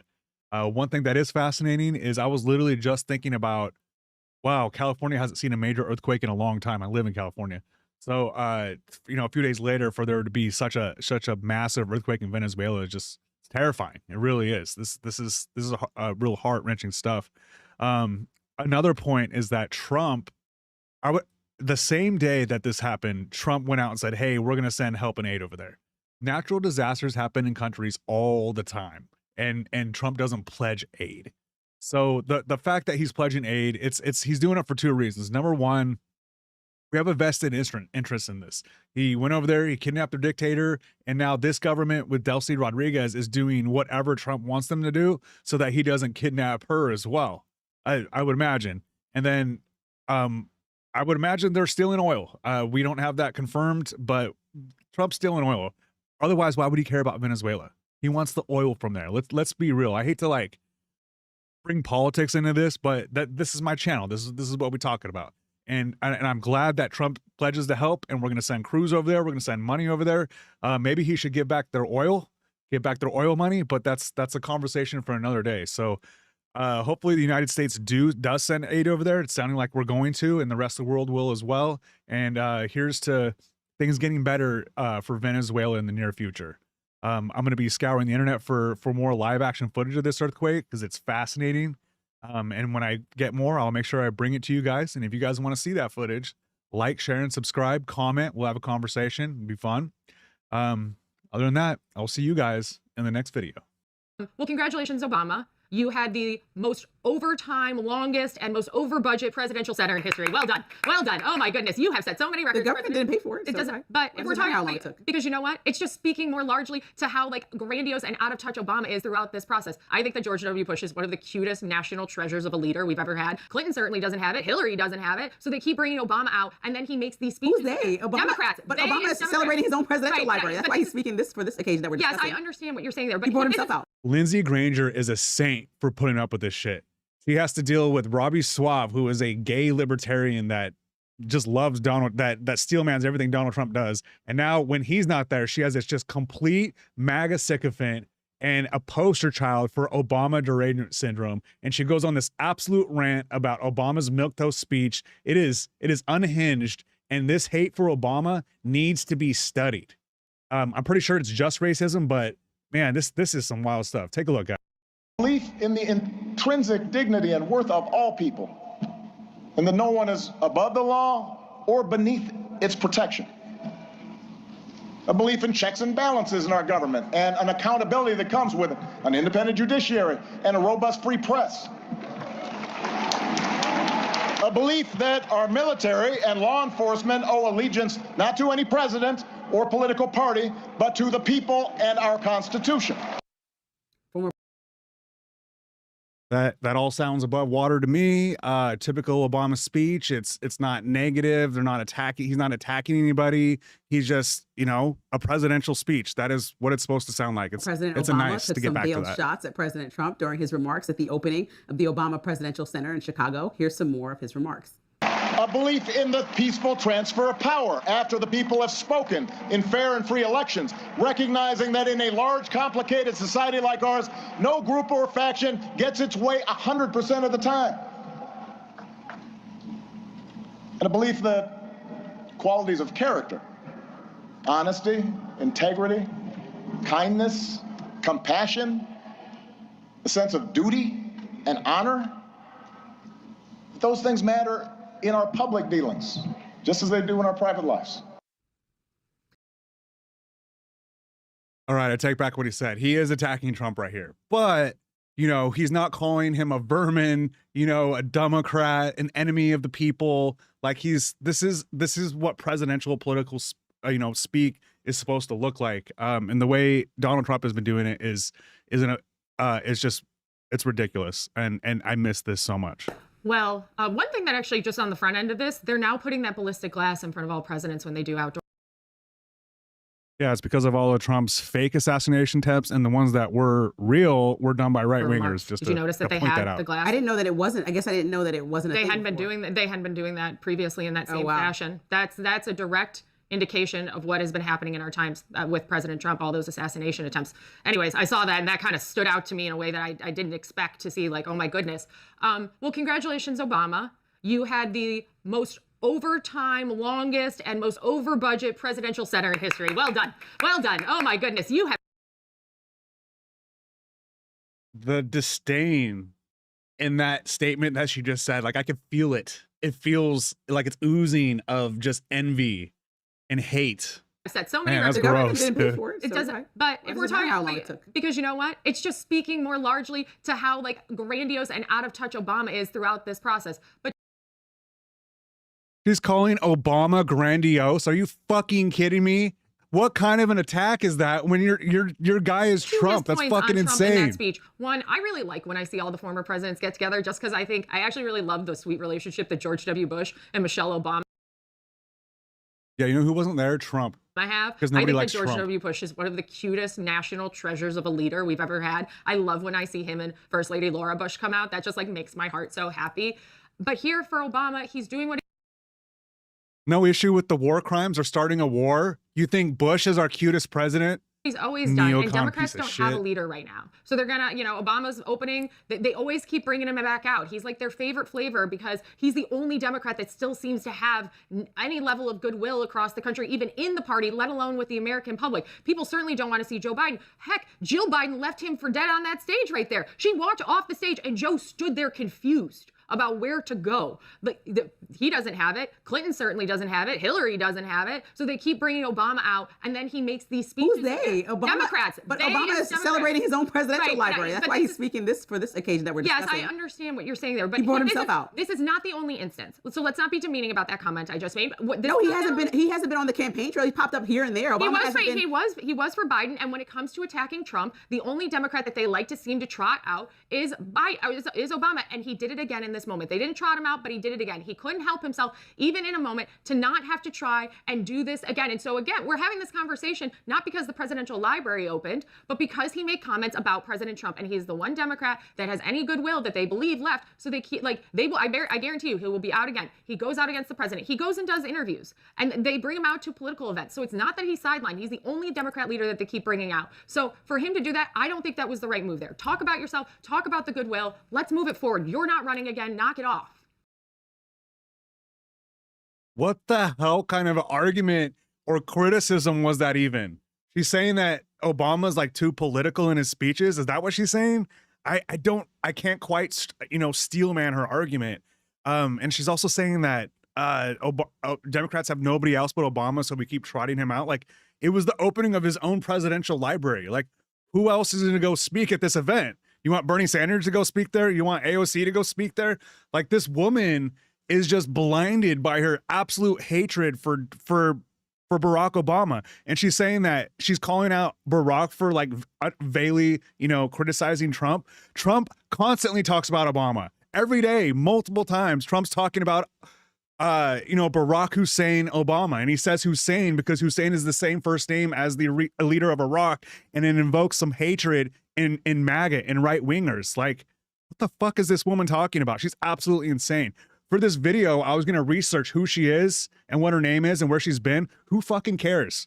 She's not going to be on this show much longer. And if she is on this show much longer, this shit's going to get canceled because no one wants to listen to this stupid bitch go on about her racism. Well, I think president, unlike J.D. Vance, who's been also seen everywhere talking about things related to America 250 in his book, has took the time to say things like Democrats are not patriotic enough and not grateful for this country. And I disagreed with that. Yes, and Obama didn't point to.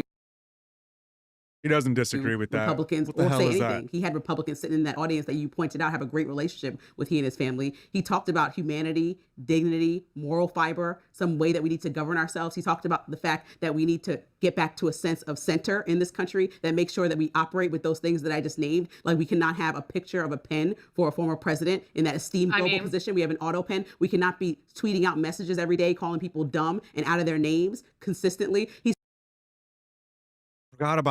forgot about that. Trump replaced Biden's picture in the White House, his portrait, which all presidents have, of a pen, because it's like a nod to everything that Biden in was an auto pen. Like, what kind of childish behavior is that? Having some decency, and that was the theme overall. My point is my point is that, and I said that was wrong too. My point is that again, you can bring up an example for everything. People allow the president and the behavior that's, if you objectively will view it, unprecedented, but if you're realistic, it's immature, and people will dismiss it from the president because that's just Trump and that's what we've gotten used to. And we should not get used to that. As I constantly say, it's not trying to be on some moral high ground. The president is the most powerful person in the world, and when they behave childishly and call people constantly out of their name and make a mockery out of certain things, they demean the institutions that demand respect around the world and specifically in this country. I mean, President Obama and Trump don't have a contentious relationship because of Obama. President Trump started saying— No, it was because of Obama. It was the White House. I'm in the middle. It was the White House Correspondents' Dinner. President Trump has been asking for the man's birth certificate, claiming that he wasn't born in America prior to that dinner. And so when somebody is being so dramatically offensive to you, you want to always reel them back in and remind them again that we can bring this country back to decency. And so this whole 250th anniversary, I hope that more people will speak like Obama. And I hope to hear Republicans speaking like that, saying, yes, let's bring it back to center. Moral decency is important in this moment as we celebrate the entire country. If he's going to talk moral decency, talk to Biden too. All right. I don't know like what this woman's actual criticism of Obama is. Is she saying that he's too political? Is she saying that Democrats shouldn't have him at political rallies? Because this wasn't a political rally. This was an opening for his own center. So her being upset that he gave a speech at this thing is weird. And for her to be upset that she's talking politics is also weird. And for her to like be mad that he's criticizing Trump for not obeying the rule of law is also weird. Like, you don't care about the rule of law. Like, everything Trump's doing is on board. Like, you can't seriously believe that. For her to have smoke for Obama being divisive when Trump said that Obama is not a real U.S. citizen, that he doesn't believe that he was born in the United States. There's nothing more divisive than that and nothing more racist than that. So you don't have any smoke for that, but you have smoke for Obama's very milquetoast speech. Like, her brain is broken by MAGA. Like she seems like the one that the brain got broken when a black person was elected president. That's what I'm gonna say. This woman is racist as fuck. Her criticism of Obama make no sense, and the only conclusion you can come to is that she's racist because he's black.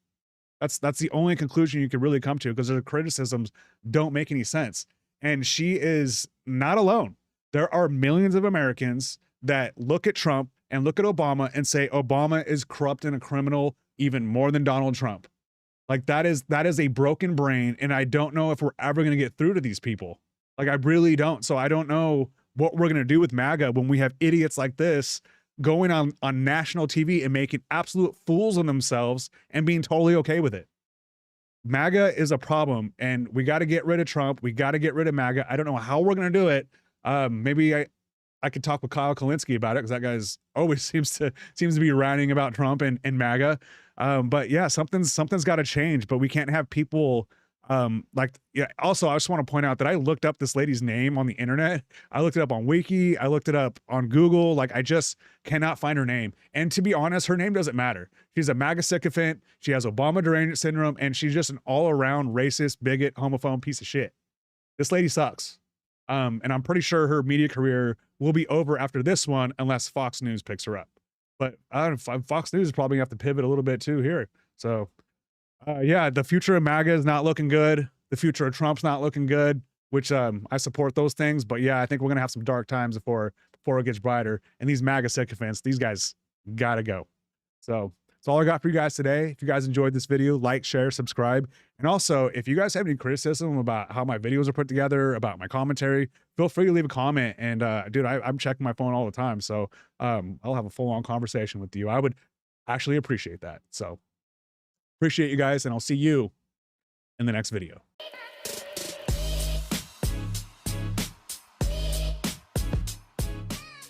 A 250-foot triumphant archway near Memorial Bridge.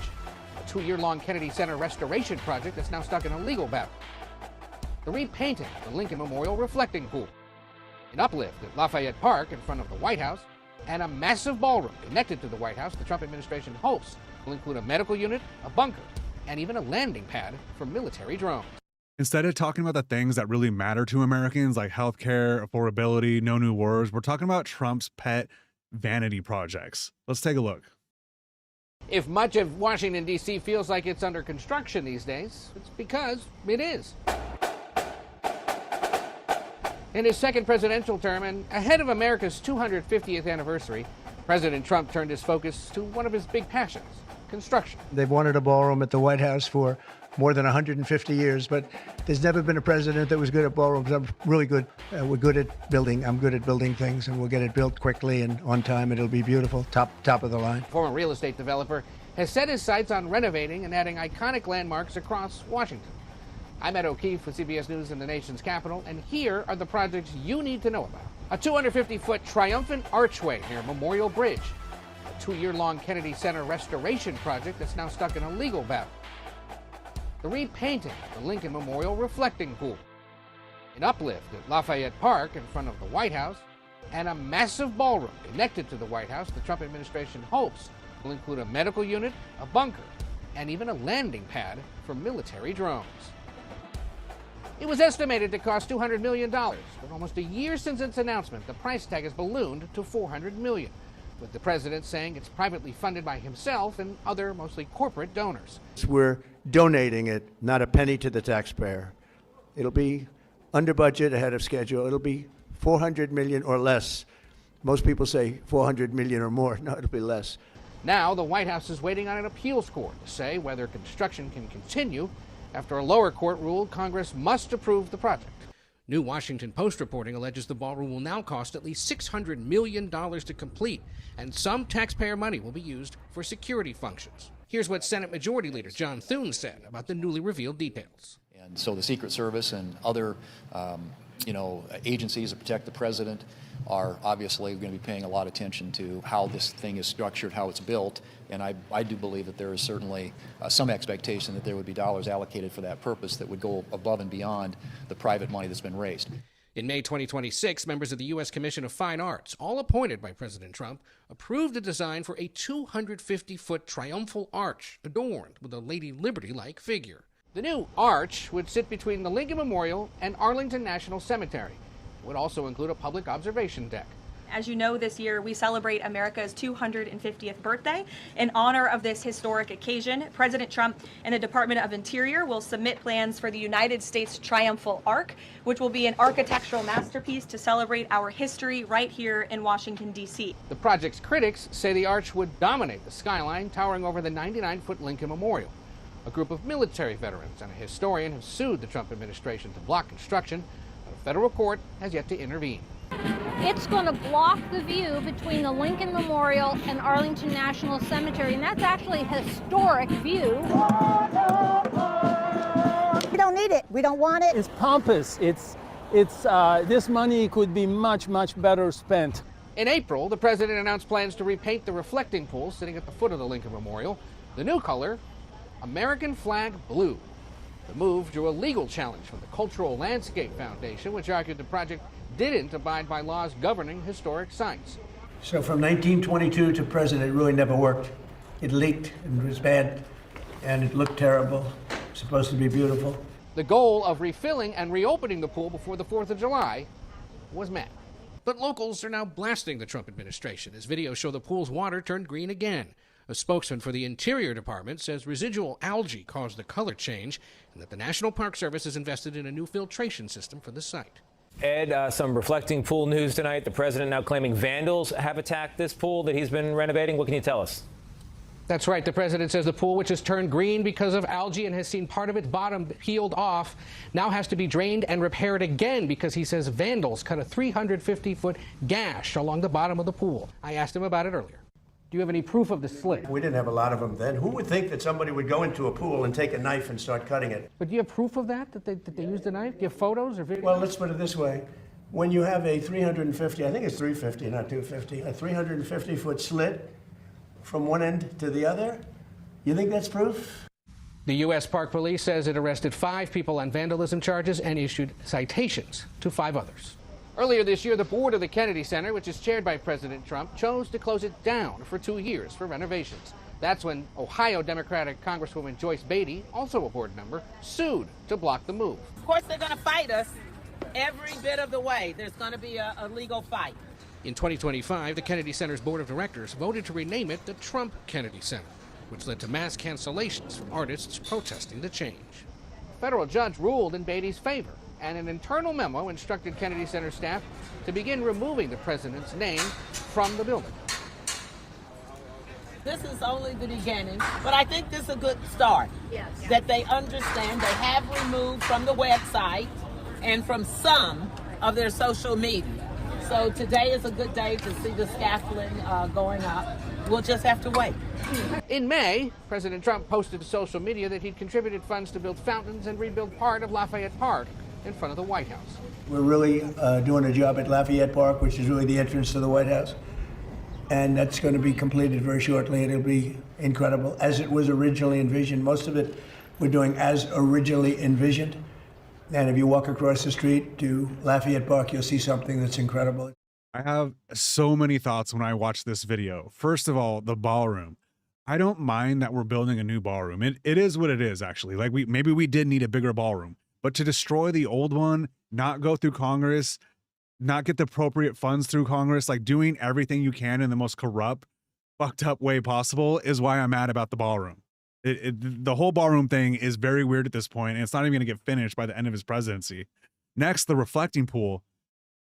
Who gives a fuck about the reflecting pool? If there's a little bit of algae in it, that sucks, I guess, but no one gives a fuck about the reflecting pool. And the only reason why we're giving you shit about the reflecting pool is because you said you were going to make it better, and Trump and his goons made it a big deal.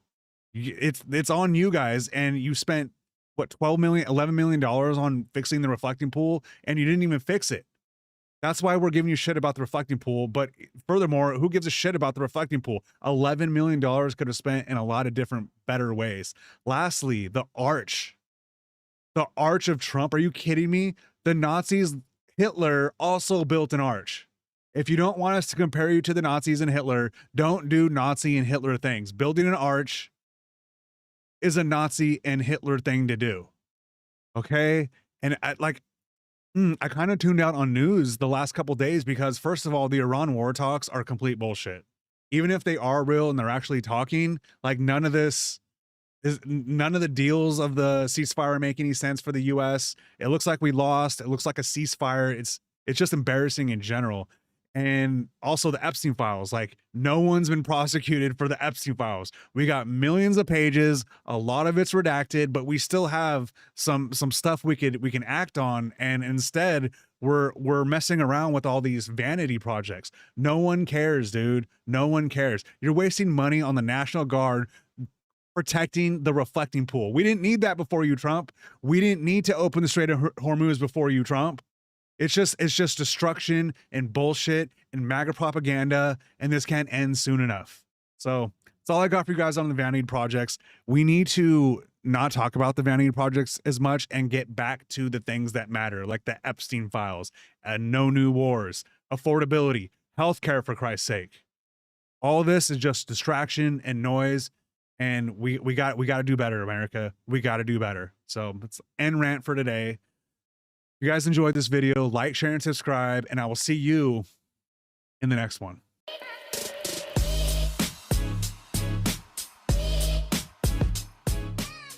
Why? Why did we have to go there? You're not going to fight with Michelle Obama. This is not a fight. This is not a planting of a seed like Alex. I thought I was giving her a compliment. I don't think anyone viewed Michelle it as such. Obama being a man that's like she knows how to deal with adversity. She knows how to work hard like a man. When you talk about the Jews or you talk about Hitler being a good guy and stuff like that, I think all companies are owned by someone and something. So if you piss people off, talk about that type of stuff, then yeah. Josh Hockett is the UFC fighter that called Michelle Obama a man after his White House fight. He then goes on Ariel Helwani's podcast where we discovered that he is a racist, he's a bigot, he's a misogynist, and he's also anti-Semitic. Let's take a look. And then you drop the Michelle Obama line. And I'm sitting there thinking like, why? Why did we have to go there? You're not going to fight with Michelle Obama. This is not a fight. This is not a planting of a seed like Yeah, but Alex Prayer. I thought I was giving her a compliment. I don't think anyone viewed it as Michelle such. Obama being a man, that's like she knows how to deal with adversity. You know, she knows how to work hard like a man. You know, when the times get tough. You know, the Why tough does that keep come to going. mind in that moment? Like you just got this massive win of all the things you can say. Why even go there? I thought it was a perfect opportunity to, you know, show the world how great this country is with the freedom of speech. You know, you go somewhere and you say something like that and you die. You know, and I'm not suicidal, by the way. You know, I'm in good spirits. I'm a little under the weather right now, but other than that, I'm good. And so, in other parts of the world, you say something like that, and you're not here to speak to Ariel Helwani. You know, so. Yeah, I don't know. There's a few ways. There's a few answers to that, you know, and there's a certain side that pokes at another side, and there's no outrage there, and so I thought it was a perfect time to take a jab. Do you regret saying it? I'll never. That's one thing about my career. I'm never gonna, you know. Man, I think I was watching a Cejudo video, and he was like, "That's one thing I regret is like all the stuff I did."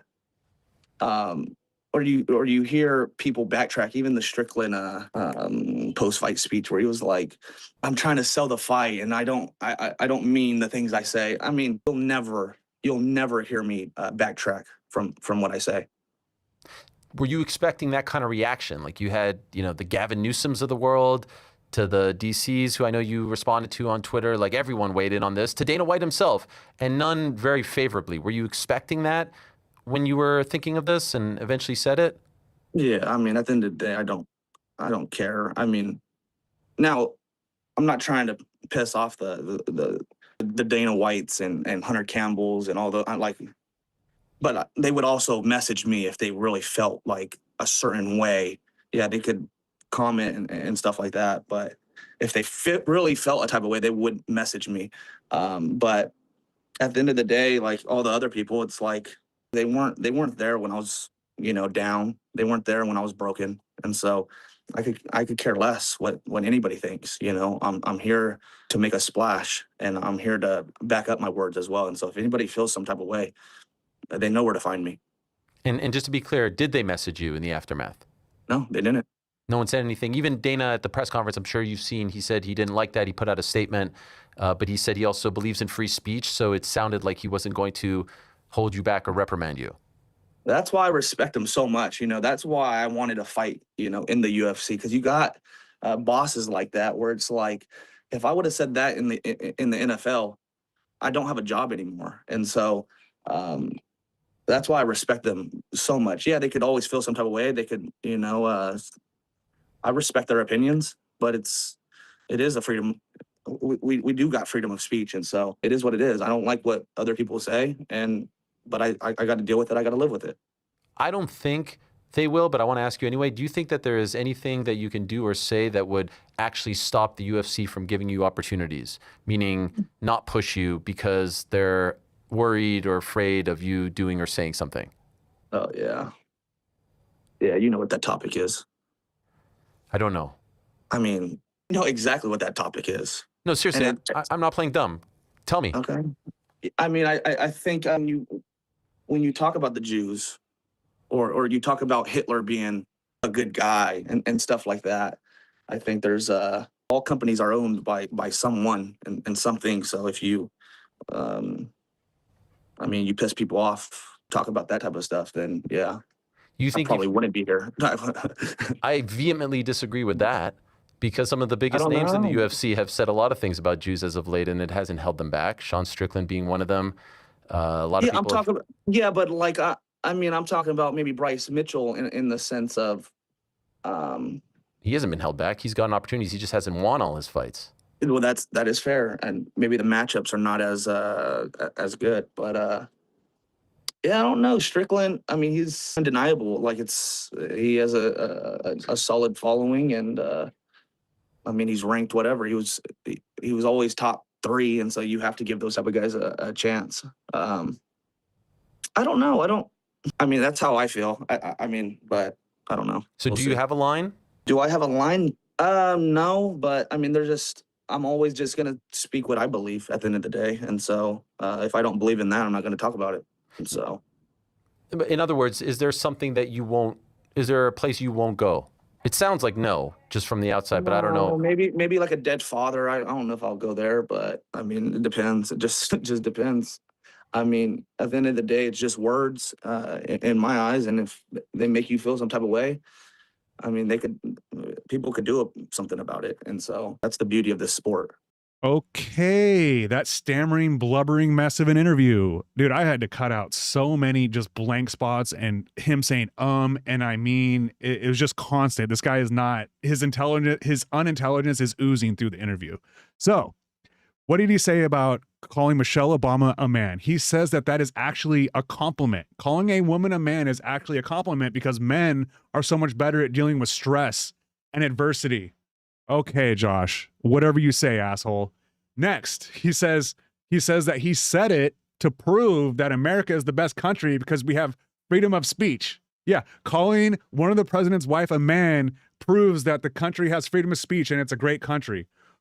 That hurt my brain hearing that, and it hurt my brain just saying it right now. It's just unbelievably stupid.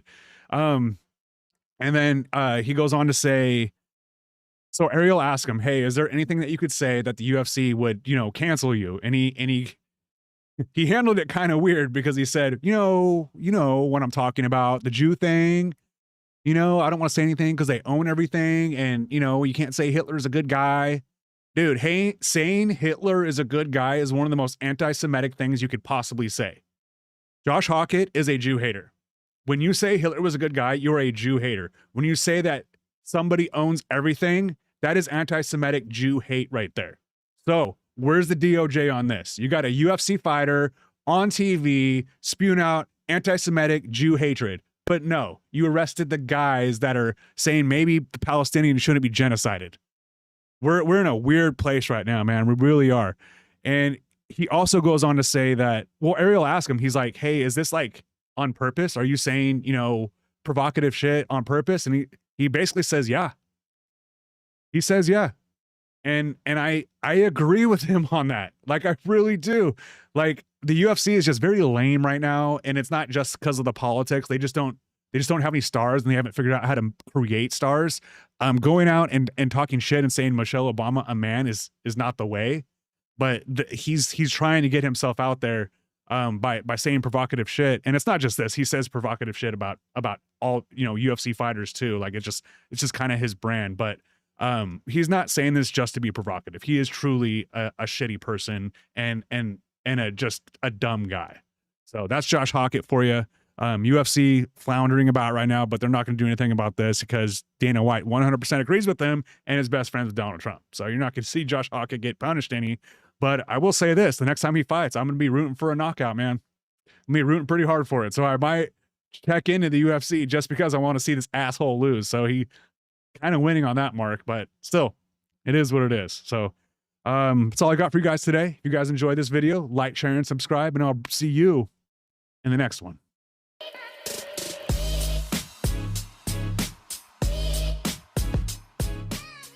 You had no evidence then, nor do you have any evidence now, that our colleague Senator Gallego is controlled by cartels, do you, Ms. Lake?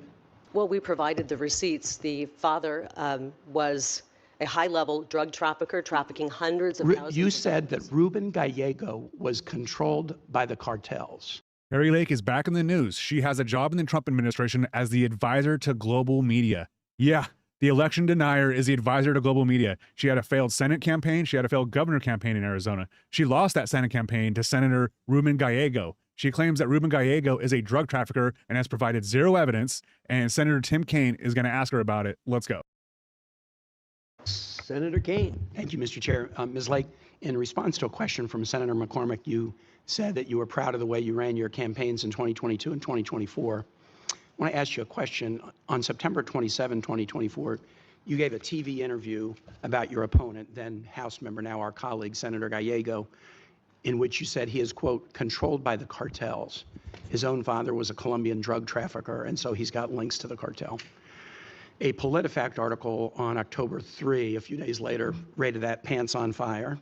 And the title of the article, and I'd like to submit it for the record, Mr. Chair, is "In Arizona Senate Race, Kari Lake Fabricates Link Between Ruben Gallego and Drug Cartels." Now, this is pretty undiplomatic behavior. And just for my colleagues, I hope you might read this story. Ruben, our colleague, has written a memoir about his very troubled upbringing and about the fact that he was abandoned by his father, who then did get into criminal trouble. He was abandoned by his father. He had to be raised by his mother. He was so furious at his father that he changed his last name to be his mother's maiden name, not his father's name. He talks about graduating from boot camp as a Marine, and after years of abandonment, his dad tried to show up and take credit for his own graduation from Marine boot camp. And he writes about how furious that made him and still makes him. He writes about how ashamed he is of his father, how angry he is at his father. Abandonment by a father is one of the most seminal tragedies of life. I mean, go back to the biblical phrase, my God, why hast thou forsaken me? This is not something to fool around with. Ms. Lake accused one of our sitting colleagues of being controlled by the cartels. You had no evidence then, nor do you have any evidence now, that our colleague Senator Gallego is controlled by cartels, do you, Ms. Lake? Well, we provided the receipts. The father was a high-level drug trafficker, trafficking hundreds of thousands. You said that Ruben Gallego was controlled by the cartels. You provided no evidence. This was rated pants on fire, a lie. You had no evidence then, and you have no evidence now that Ruben Gallego is controlled by cartels. Isn't that right? Thank you for the question, Senator Kaine. I do appreciate it. I don't know, and I'm not here to do reputational control or reputational How about an repair apology to our colleague? If you made that claim he was controlled by cartels, and now you're saying you don't know what the facts are, then you're acknowledging that your charge was wrong. How about apologizing to our colleague? I don't believe my charge was wrong. Ruben Gallego's father is a high-level drug That's not the question I asked you. He was a felon. That's not the question. You asserted he was controlled by cartels. You had no evidence then. You have no evidence now. You're unwilling to admit it. And here's something that's even worse, Mr. Chair. That was during the heat of a campaign. Sometimes we say things during campaigns that we go too far. She's continued to repeat this as a sitting member of the Trump administration.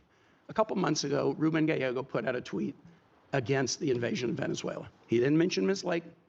He just said he was against it. And she, at 2:35 in the morning the following day, responded, "You are a member of a Mexican cartel family. You are also a fraud.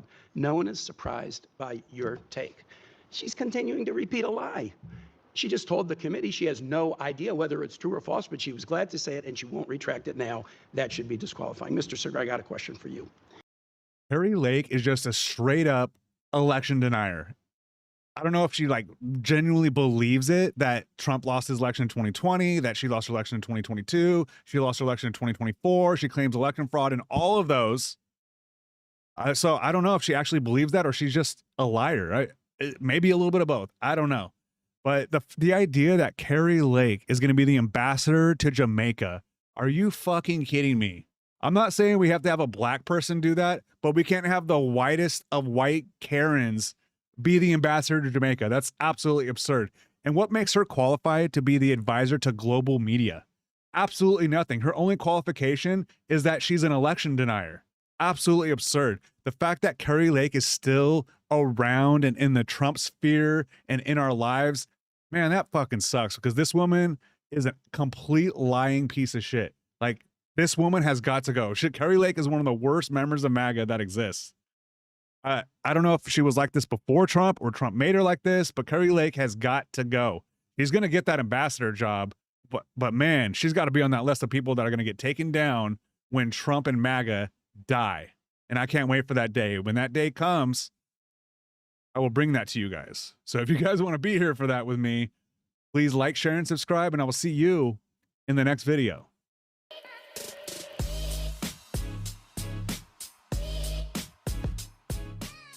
She thinks women shouldn't vote, women shouldn't have the right to divorce. She thinks that women shouldn't be able to work. She says these I didn't say crazy that. things about Hitler. Mouth. But there's no rational, please don't interrupt. There's no rational argument with someone like this. Why can't we talk about them without getting kicked off of YouTube? Now, I'm not saying Hitler was a good guy, but I kind of want to know why. Now, there's all these conspiracy theories, and the more they talk, I think maybe they're right. But I can't even listen to the convo. Is Pearl Davis the dumbest woman in the conservative media space? Let's go to the worst, best show on the internet, Piers Morgan Uncensored. Welcome back to Piers Morgan Uncensored. Pearl Davis is the self-styled anti-feminist influencer who's creating major buzz online with a contrarian view. She's appeared in a couple of debates on this show. It's called Uncensored after all. We welcome any honestly held opinions. But this week, she's facing a major backlash by posting a song titled Why Can't We Talk About the Jews, which she dedicated to far-right commentator Nick Fuentes before later deleting it. Why can't we talk about them without getting kicked off of YouTube? Now, I'm not saying Hitler was a good guy, but I kind of want to know why. Now, there's all these conspiracy theories, and the more they talk, I think maybe they're right. But I can't even listen to the convo. Well, Pearl joins me now, along with the New York author and founder of The fuck was that, dude? Goldstein over in the States. Oh Right, my Pearl, God. You've come on the show a couple of times, right? We've had some spirited debates about feminism and stuff like that, and I thought you made some good points, and it's got lots of traction. Then I wake up the other day and I see this thing that's trending involving you doing this. Why is she song. smiling like she's about to And laugh? I couldn't really believe what I was watching. I didn't know why did you find it funny? Huh? Did you find it funny? I mean, you know the backlash to it. I mean, you deleted it. You obviously thought you shouldn't have posted it. Mm-hmm. Why did you do that? Genuine question. I mean, the point was more about cancel culture and people getting kicked off of social media if you finished the song. It was more about, like, you can't talk about this topic without being canceled by the left and the right. I don't really have a strong opinion either way. It was kind of just like tongue-in-cheek. I didn't really expect it to get that crazy. It wasn't dedicated to anyone. I don't know why they say that, but that's not true. I mean, Nick Fuentes is a white supremacist. He's a Holocaust denier. He said afterwards that you had dropped a diss track on the Jews, which he clearly took to be something which was, mocking Jewish people, talking about, I'm not saying Hitler was a good guy, but I want to know why. What do you want to know why? Well, it was more like, why can't we talk about it? It wasn't like you talked one about way the or more the conspiracy theories you've heard about Hitler and the Holocaust, presumably. I'm a fan of conspiracy theory. Like, people think I'm part of the CIA. There's a whole conspiracy thing online. And, I'm not for, like, silencing it either way. The point of the song isn't, like, I really have an opinion on the matter. It's more, I don't think we should ban people off of social media. So far so that I think it should be illegal to ban anybody off of social media unless they are inciting violence. That was the point of the song. I'm not really, it was more like tongue-in-cheek. But just to be clear, what are the conspiracy theories surrounding Hitler, which you feel, the more you hear them, the more you're interested in them? Well, I don't know, because I can't hear them. Huh? You know the ones that Nick Fuentes... Well, I wasn't even talking about Nick. I was thinking of Ye, to be honest. I don't know why they put that Nick was the inspiration for that song. I was thinking of Ye. You are aware of the big backlash to this and the deep upset from the Jewish community. I certainly am now. I just posted that song and I woke up and I was like, article. I was like, golly. Right, but are you sorry? Crazy. I think that, my whole point was that cancel culture is wrong. I am not speaking one way or the other about the issues. My question is, why are we canceled for talking about certain topics? So you would allow Holocaust deniers to have space on social media to promote Holocaust denials to millions of people? You have 2 million people who subscribe to your YouTube, right? That's a big audience of people. I'm not at 2 million yet. I'd like to be. Right, but you have a lot of people that follow you on various social media. God damn it, that's so annoying. I'm like 8 months into YouTube and social media for this, this channel, politics. And I have, on YouTube, I have like 172 subscribers, and I've had to fucking claw and scratch for those 172 subscribers. I don't even know who those people are. They don't even watch my videos. Like, it's been brutal. And this stupid, racist, xenophobic, every word in the book has 2 million followers. This piece of shit, Pearl Davis, has 2 million followers. Like, God damn it, it's fucking disappointing. Oh, the internet. I'll figure this thing out eventually. Yeah. You put a video like that up, and there are going to be some impressionable young minds going, hang on, what's Pearl saying? Adolf Hitler? Not saying he's a good guy, but I want to know why. The more conspiracies theories I hear, the more I have to think about it. But I took that to mean that you agree with Fuentes. Why did you cut off the end of the song? I said, but we can't even have the conversation. What is the conversation you want to have? Without being canceled by the left and the right. But what the point is any speech. No, I think it's not any speech. It's not any speech. What is the conversation about Hitler and conspiracy theories and the Holocaust that you want to have? I don't want to have any conversation. My lane is feminism. That's what you're singing about Adolf Hitler. Can I finish? Yeah, but you are singing about Hitler. Okay. So you do want to have that conversation. I want anybody that wants to speak on social media to be able to speak about what they want to talk about. So he asked her earlier, what conspiracies are you talking about? That was like a few minutes ago. And then he just re-asked Pearl, what do you want to talk about with regards to conspiracies and the Holocaust? And she keeps on, well, I'm a feminist. Like, dude, that's not. Including Holocaust without denial. getting banned. Whatever they want to talk about. Including Holocaust denial. If they want to talk about that, as long as they're not inciting violence, I think people. Of course they're inciting violence. They're inciting a hatred of I think that Jewish people. Social media is the new town square, right? You used to be able to go and say your opinions in the town square. Now we have corporations censoring what can and cannot be said. And I think that's wrong. I think that should be illegal. Well, let me bring in Brooke, who's been listening to this. Brooke, you would have to vote to change anything like that. But Pearl, you don't want women to vote. So do you vote, Pearl? Interesting. Pearl quite understands why the wording of this song, which she deleted, to be clear, so obviously realised this had not played out maybe the way she hoped. The offence it's caused to the Jewish community. Why was it so offensive? Well, first of all, I want to thank you for having me on and for highlighting this issue. Not necessarily highlighting Pearl, but highlighting the issue that what you pointed out is that we're really facing a crisis of societal conscience, where someone like Pearl, who engages in hate speech, and actually the irony is she's complaining about being canceled, and yet she's on your platform. She has millions of viewers on the internet and on social media, and she's complaining about being canceled. The crisis is that this is what is profitable now. This clickbait, this type of racial incitement is profitable on the internet. Ooh. And, I'm sitting here, I'm listening to Pearl. I don't know if she's just plain stupid or she's actually quite intelligent and knows that what she's doing is so sensational that it's going to make her a lot of money. But I want to say one thing. Pearl will disappear. She will disappear, like many others before her, because this is something that's just a moment in time. She's like a train wreck. It's like a car crash. For example, you shouldn't be looking at it, but you can't take your eyes off it. But I want to make one more point. I think it's so important, especially on this platform. Hatred is taught. Nobody is born like this. And I talk about it a lot in my book about the dangers of hate education. And it's not something that we can debate, that we can engage in a rational argument with. You can see what her opinions are. She thinks women shouldn't vote, women shouldn't have the right to divorce. She thinks that women shouldn't be able to work. She says these I didn't say crazy things about Hitler. But there's no rational, please don't interrupt. There's no rational argument with someone like this. And this is a mistake that my community makes, the Jewish community, very often, that they think they can bring facts to the table, that they can debate somebody like Pearl, and it's, you're going to get somewhere. You're not going to get anywhere.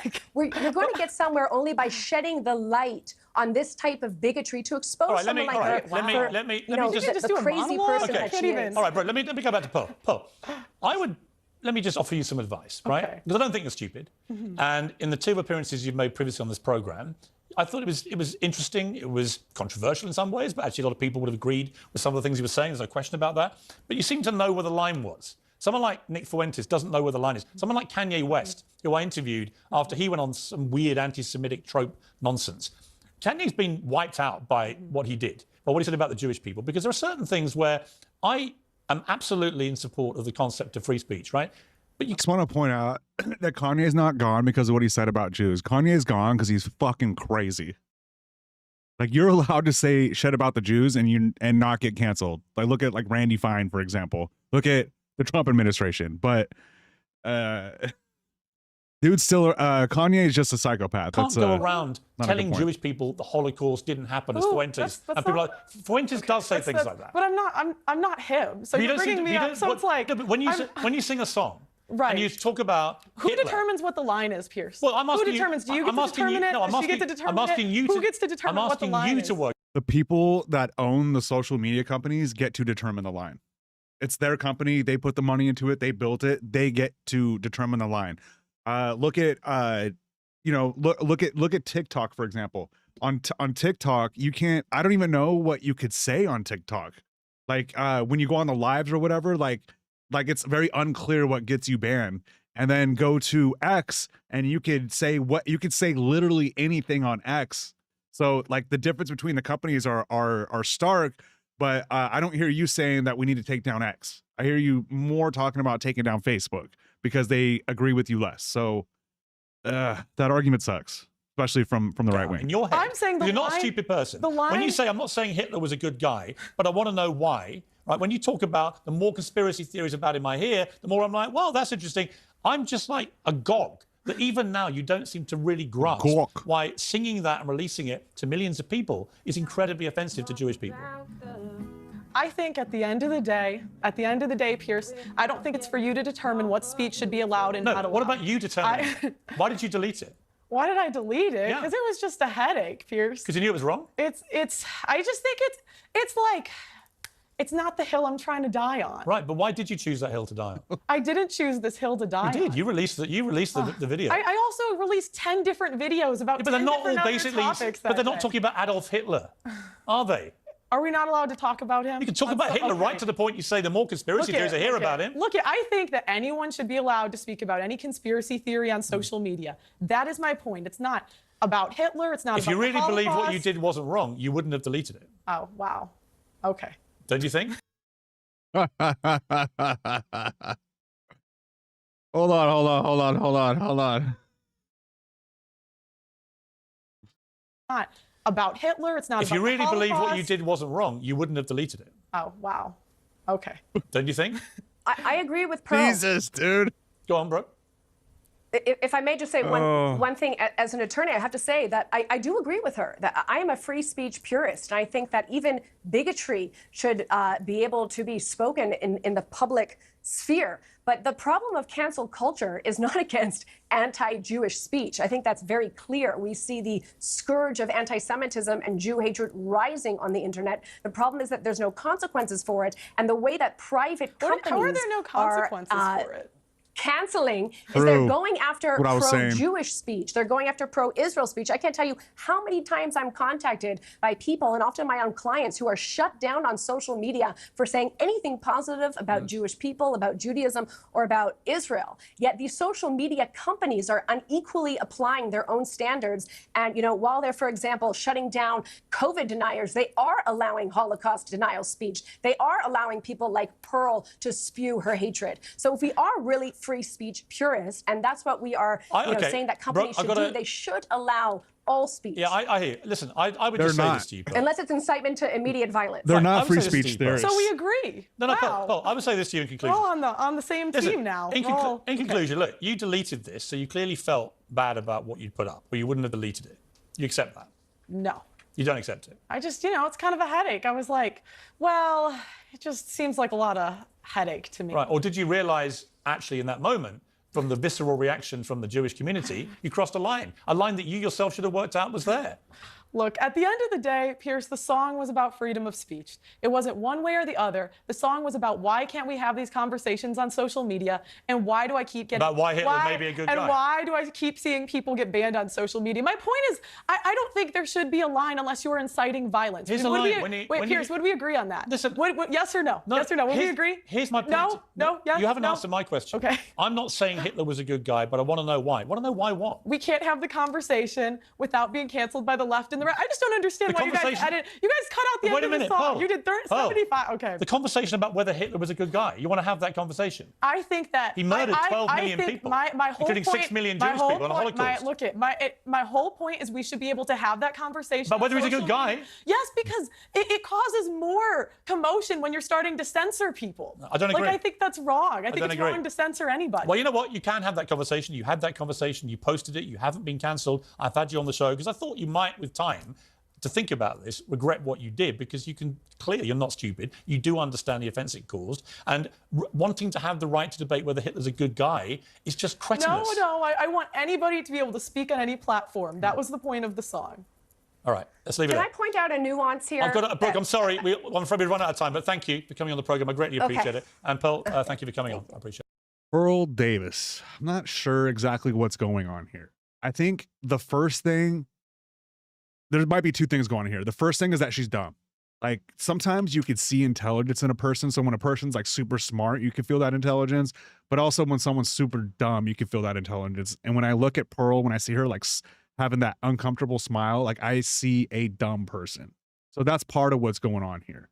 The other part is she wants to be a woman in the conservative media space, which it's a weird space in general, but especially for women.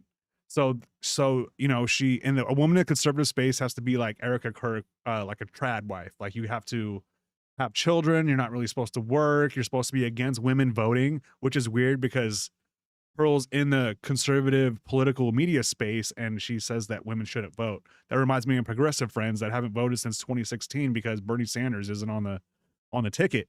But anyway, so yes, she's the conservative woman that speaks about all the conservative ideals, you know, be subservient to men, don't vote, not necessarily supposed to work. And it's interesting because she's not married. She doesn't have kids. So a lot of the conservative values, she's not overly religious. So a lot of the conservative values that she's supposed to be espousing by, that's not her. This is a childless cat lady as far as I'm concerned. But yeah, just the constant talking shit on women and degrading women as a woman is very interesting. And yeah, she speaks highly of Hitler often, and she speaks against Jews often, and she speaks very fondly of Nick Fuentes. Just a very confused person. She just needs someone to shake her a little bit, and it might be a man. She needs to beat her ass a little bit, like Lauren Southern. But this woman's lost without a cause right now. The conservative women are fucking losing it right now. I also made a video about some of the women that are directly involved in Turning Point USA, and it's basically the same story. They are just absolutely lost right now. So go ahead and check out that other video. I just I uploaded that yesterday. So yeah, once this video is uploaded, that one will have come out the day before. That's how YouTube works. So if you guys are interested in that video, and also if Pearl has another super embarrassing interview, I'll be sure to bring it to you guys. She recently did just have one, but it wasn't as interesting as this one, so we're not even talking about it. But for the next one, I'll make sure I bring it to you guys. If you guys want to see that, like, share, and subscribe, and I'll see you in the next video.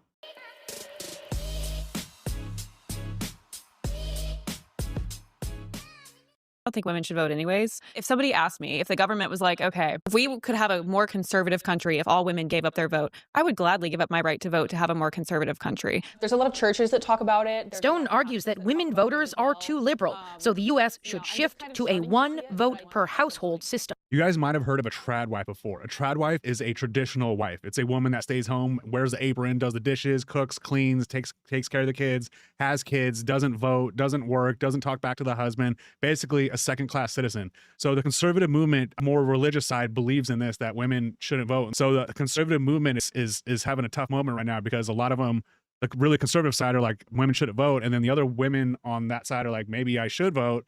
And they're also all don't know what MAGA even stands for anymore. So it's very fascinating. Let's take a look inside the women of Turning Point USA. Nice to meet you. Are you planning on voting in the midterms? The people that voted for Trump are just very fed up. Both my husband and I are really disappointed. What is the number one motivating factor this for you when you decide, you know, who you're going to vote for? I don't want to party. I'm telling you, man, that lady lives in Pacific Beach. I think her son worked at my bar, man. I think this is her, dude. That's gonna tell my son he can cut off his penis. Your plan is to vote Republican? Yes. The Republican Party is the party of freedom. Okay. These are some of the voters that Donald Trump and his Republican Party desperately need in order to hold on to power. Conservative, mostly Christian women at a leadership summit hosted by Turning Point USA. The right-wing music. advocacy group led by Erica Kirk after the assassination of her husband, Charlie Kirk. Love you guys. Turning Point is influential with young voters. President Donald Trump has credited the organization with helping him get reelected and bringing more young voters into the conservative movement. It's such a great place to be in here in America, is being young, being a female, being conservative. They all just play hand in hand together. But fractures in this movement are emerging. A main stage headliner is no longer backing Trump or Republicans, saying she won't vote in the midterms. He made it seem like everything was going to become more affordable. Now the economy's worse. You know, he promised no more. What the fuck is going on with this lady's face? She has this orange tint to her face. Look at her neck and then look at her face. Beautiful woman. Absolutely beautiful woman. She doesn't need any plastic surgery. She needs nothing, and she needs way less makeup. She probably looks beautiful without makeup. But like this is what we call Mar-a-Lago face. You get the plastic surgery, which I'm not saying she has a bunch of plastic surgery, but a copious amounts of makeup. And she looks orange. That's Donald Trump's, hallmark. Like, make sure your face is a different tint than the rest of your body. This woman's doing it. Wars in the Middle East, and we are in a war. So it's disappointing. Thank you so much. Savannah Stone is a 21-year-old trad wife influencer with 800,000 followers on social media. She is a rising star in Christian conservative circles, even though she embraces highly controversial fringe positions. I'm going to start this off really strong. I don't think women should vote anyways. If somebody asked me, if the government was like, okay, if we could have a more conservative country, if all women gave up their vote, I would gladly give up my right to vote to have a more conservative country. There's a lot of churches that talk about it. Well, if we do have a more conservative country, you won't be voting anyway. So if you want to not vote, why don't you just not vote now? Like, that's the fuck, dude. That she's so beautiful, but how is she so stupid? It's crazy. Stone argues that women voters are too liberal, so the U.S. should shift to a one vote per household system. Now, is that a hill I'm going to die on and run for office and try to complete? No. That's not my main message. That's just one of the opinions that I hold, because I think it would be better for society. I actually do agree with her. I would as well give up my vote if it got rid of things like abortion. We spoke with several women open to giving up their own rights in pursuit of a more Christian conservative America. My perspective as a Christian woman is that my husband and I are one flesh. I vote the same way he does, so honestly, I would be okay with giving up my right to vote, because I know that he would represent me well. If my husband's the head of the household, I am the neck, and we work very cohesively together. So I would imagine if he was voting on behalf of our household, I would be fine with that. Do you think your daughter should have the right to vote? I'd be okay if she didn't, because I also know she's going to marry a biblical man, that they would also be in line. Why don't you all just stop voting? Women here say this remains a conversation for the fringe. I think the best thing that we can do is hold conferences like this to educate liberal women and hopefully sway them to the conservative side. I think women should be voting. Yeah, I wouldn't want to give up my right to vote ever. And most women we spoke with plan to. So the leader of the conference is saying, I would gladly give up my vote, but she votes. And then some of the women, half of the women are like, yeah, I don't need to vote, but you vote. And then the other half of the women are like, I'm not giving up my vote. What the fuck, dude? What is happening? Exercise their right to vote in the midterm elections. Most plan to support Republican candidates. Most are united by their socially conservative views. It's all about the love. It's the transgender agenda. It's the, I don't feel like schools need to be teaching, go back to reading, writing, arithmetic. What is the number one motivating factor for you when you decide, who you're going to vote for? I don't want a party that's going to tell my son he can cut off his penis. I don't want to vote for a party that tells whites they don't matter. This is no place for Turning Point USA. They promote bigotry, they promote racism, they promote, things that we're against as human nature. Wherever this movement is headed, expect protests to follow.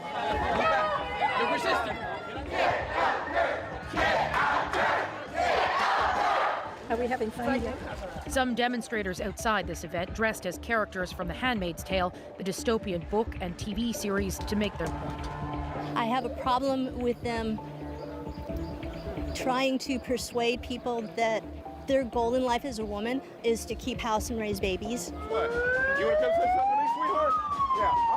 Yeah, Tensions here are raw. All of it yet another example of the deeply polarized politics of the moment. Women hold up half the sky, Charlie Kirk deserves to die.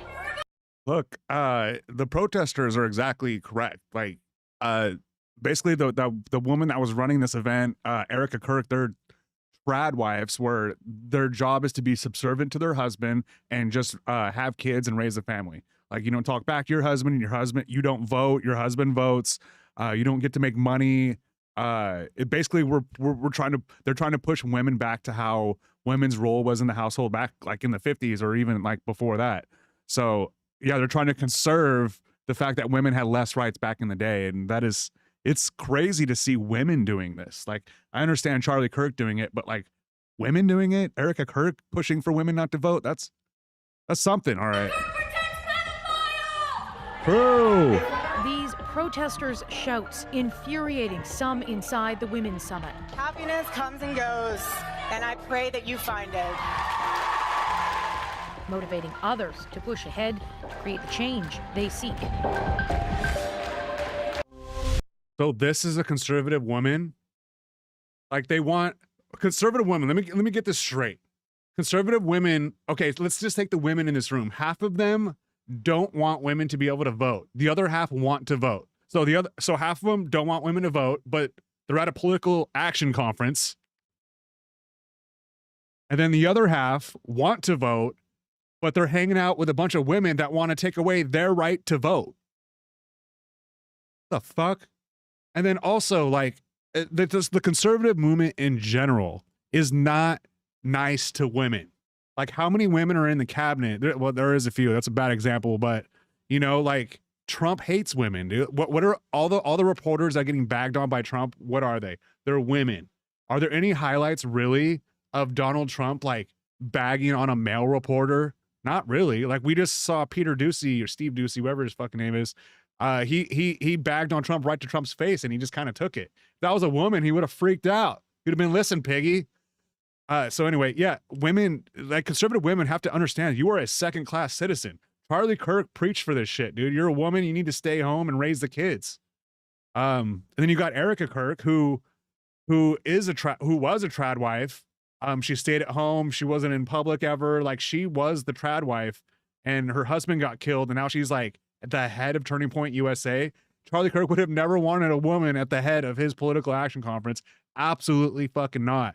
And at the other end of the spectrum, you have like Lauren Southern, who was a trad wife, and she was super proud of it for years. And then, I don't know, her husband was probably beating her ass, and she realized that this shit's stupid.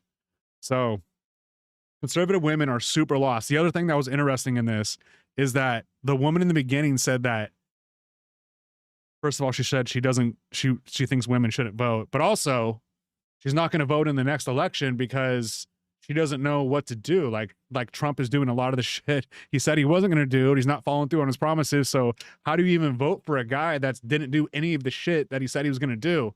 So even MAGA understands that. So what she said was she wasn't going to vote in the midterms. So that's what I think is going to really make the midterms work for the Democrats, is that I think MAGA and Republicans they're just not going to vote. Democrats going to vote. We're very motivated, but MAGA's probably just not going to vote in the midterms. And that's how the Democrats will end up taking over, is MAGA's just going to sit this one out, and they're going to lose everything. And it's going to be so sweet. And when that happens, I will bring it to you guys. And if you guys want to see that, like, share, and subscribe, and I will see you in the next one.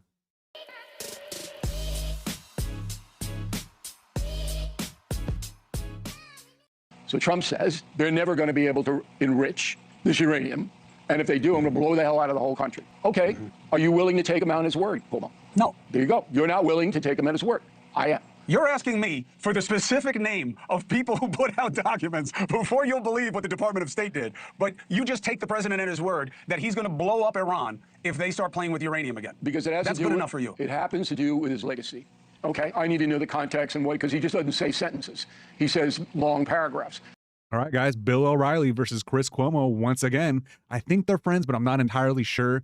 But either way, the reason why Bill O'Reilly is still continuing to have a voice in the media space is because apparently, according to him, he calls Donald Trump and he talks to Trump on the phone. So if you have that kind of access to the president of the United States, no matter what happened in the past, like, you're still going to have a media presence. So Bill O'Reilly, classic MAGA boomer, is going to defend Trump on the Iran war, and Chris Cuomo is going to tear him to pieces. Let's go.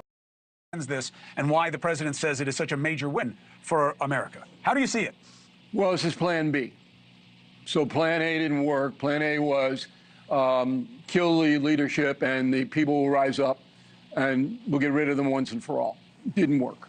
Was it worth a gamble? You know, they got a lot of credence out of it. You keep mentioning missiles. How many missiles do you think are in Iran? Do you know? No clue, just like the U.S. government. Well, why are you saying that the missiles then would be some kind of nefarious part of this agreement? I don't. Ask Israel. This is not a good deal for Israel. But I don't know of any U.S. intel person who believes that their missiles haven't been downgraded severely. I don't know of any. If you can find one, put them on.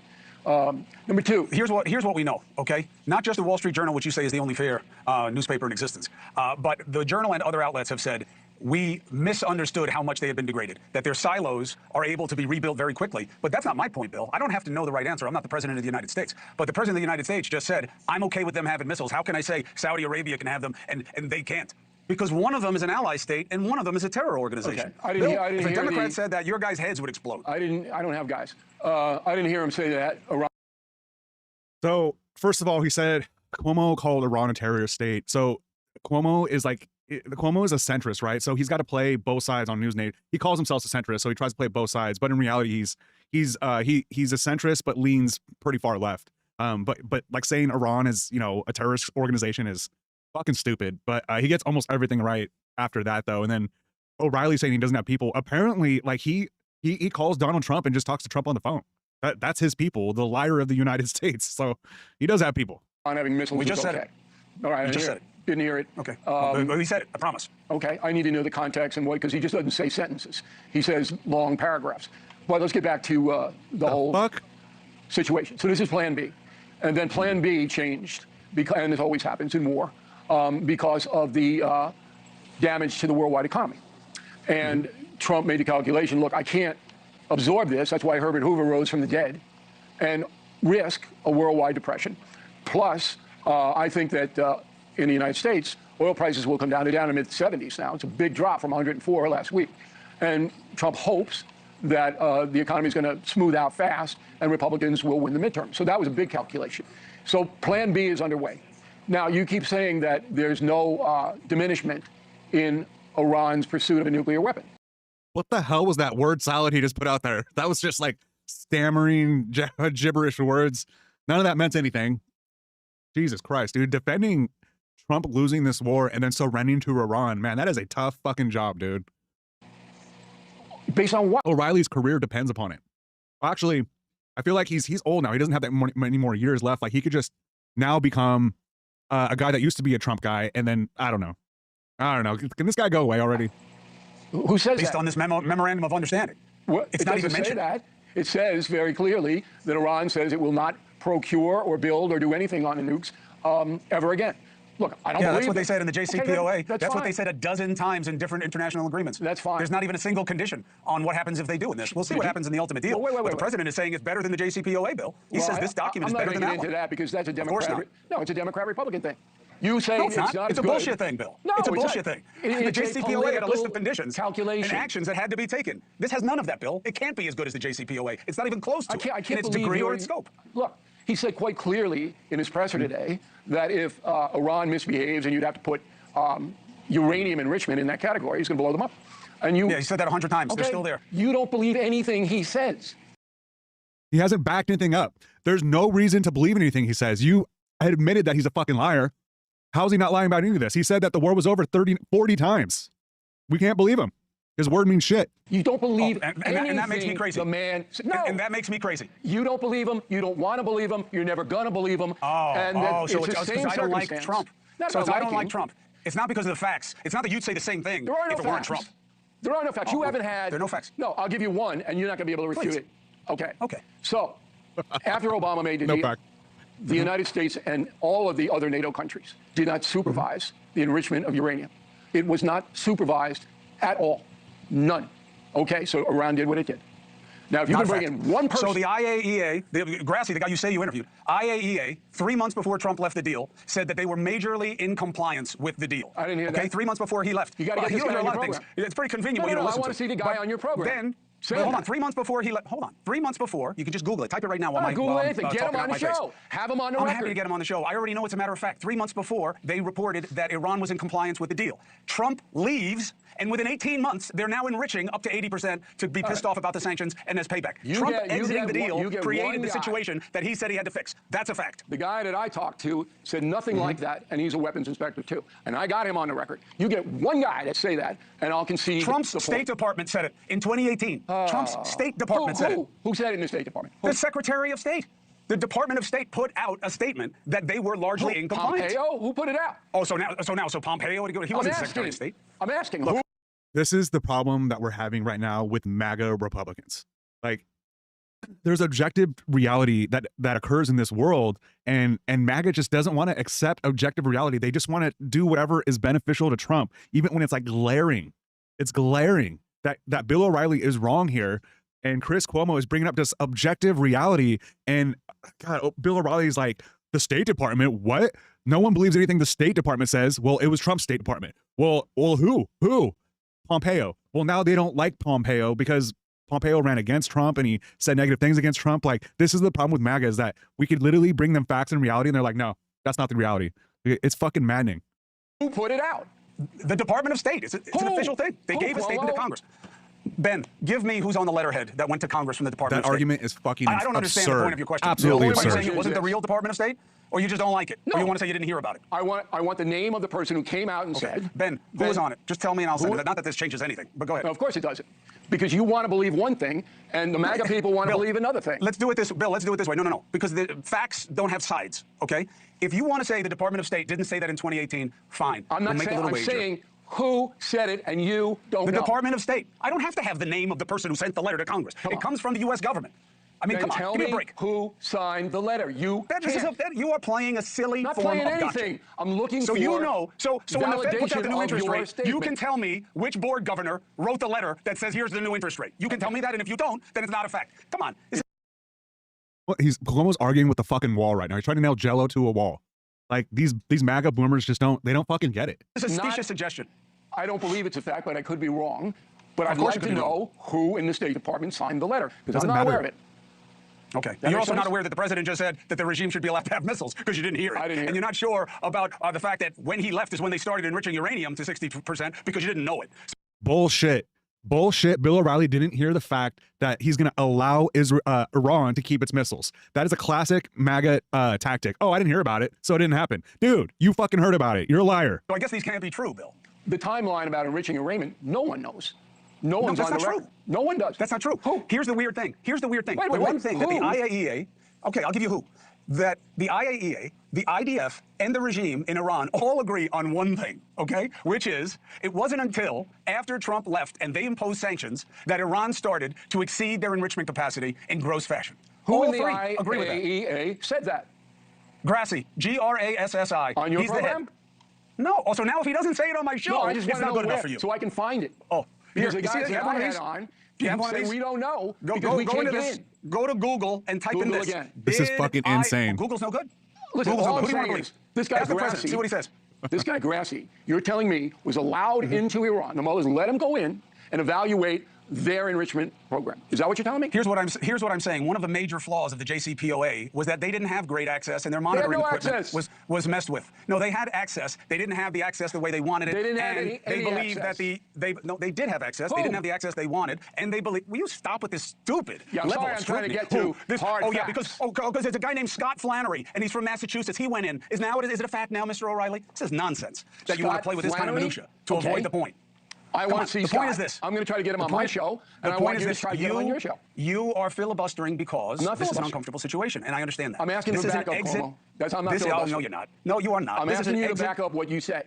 Because I don't believe everything I've just said is demonstrably true. You didn't even believe the president said that he's okay with them having missiles. He just said it on my show. I didn't say I didn't believe it. Well, first you said I don't think he said it. Then I said he just said it, and then you said, oh, now you're misquoted. Come on, Bill. You just misquoted me. Okay. I didn't say I didn't believe it. I said I didn't hear it, and everybody watching knows it. Anyway, okay. You think that's their takeaway? Here's the takeaway that I, as an American citizen, Please. This is Plan B. That it's the best thing for the United States because of the economic factor, which should have been evaluated by the Department of War, and doesn't seem to have been. okay? But that should have been, when you war game, what's the downside? What's the unintended consequence? All of the Hormuz stuff, okay, should have been in that equation. So if we don't get them... It was. I never heard Hegseth say anything about that. Oh, my God. I don't know what that jackass says, but what I'm telling you is that people who are involved in the strategy and planning and were stationed in Riyadh during the operations say that the Strait of Hormuz was always a variable they were aware of and that the administration picked the priorities for the operations. Okay, if you can get somebody from Riyadh on, I'd like to hear him say that. Look, when you throw a lot of stuff out there, they do it all day long on cable TV. I know, and I'm proven to be wrong so often. My sourcing is so bad. All right, get the guy from Riyadh tomorrow. Bill, nobody has ever upset my reporting on anything. My sourcing in that administration is very strong. Okay. And I'll tell you what, I can play your game if you want. Find me someone at the Department of War who says they had no idea that the regime was going to do this with the Strait of Hormuz, and they never gamed it out. Find me that guy, and I'll give you 10 grand to any charity you want. Okay. They may have discussed it, but they did not discuss it in public. We didn't know, we the American people. I thought we weren't supposed to. You're not supposed to give it away, Bill. Why would you discuss strategy? Can't talk about your strategy in public.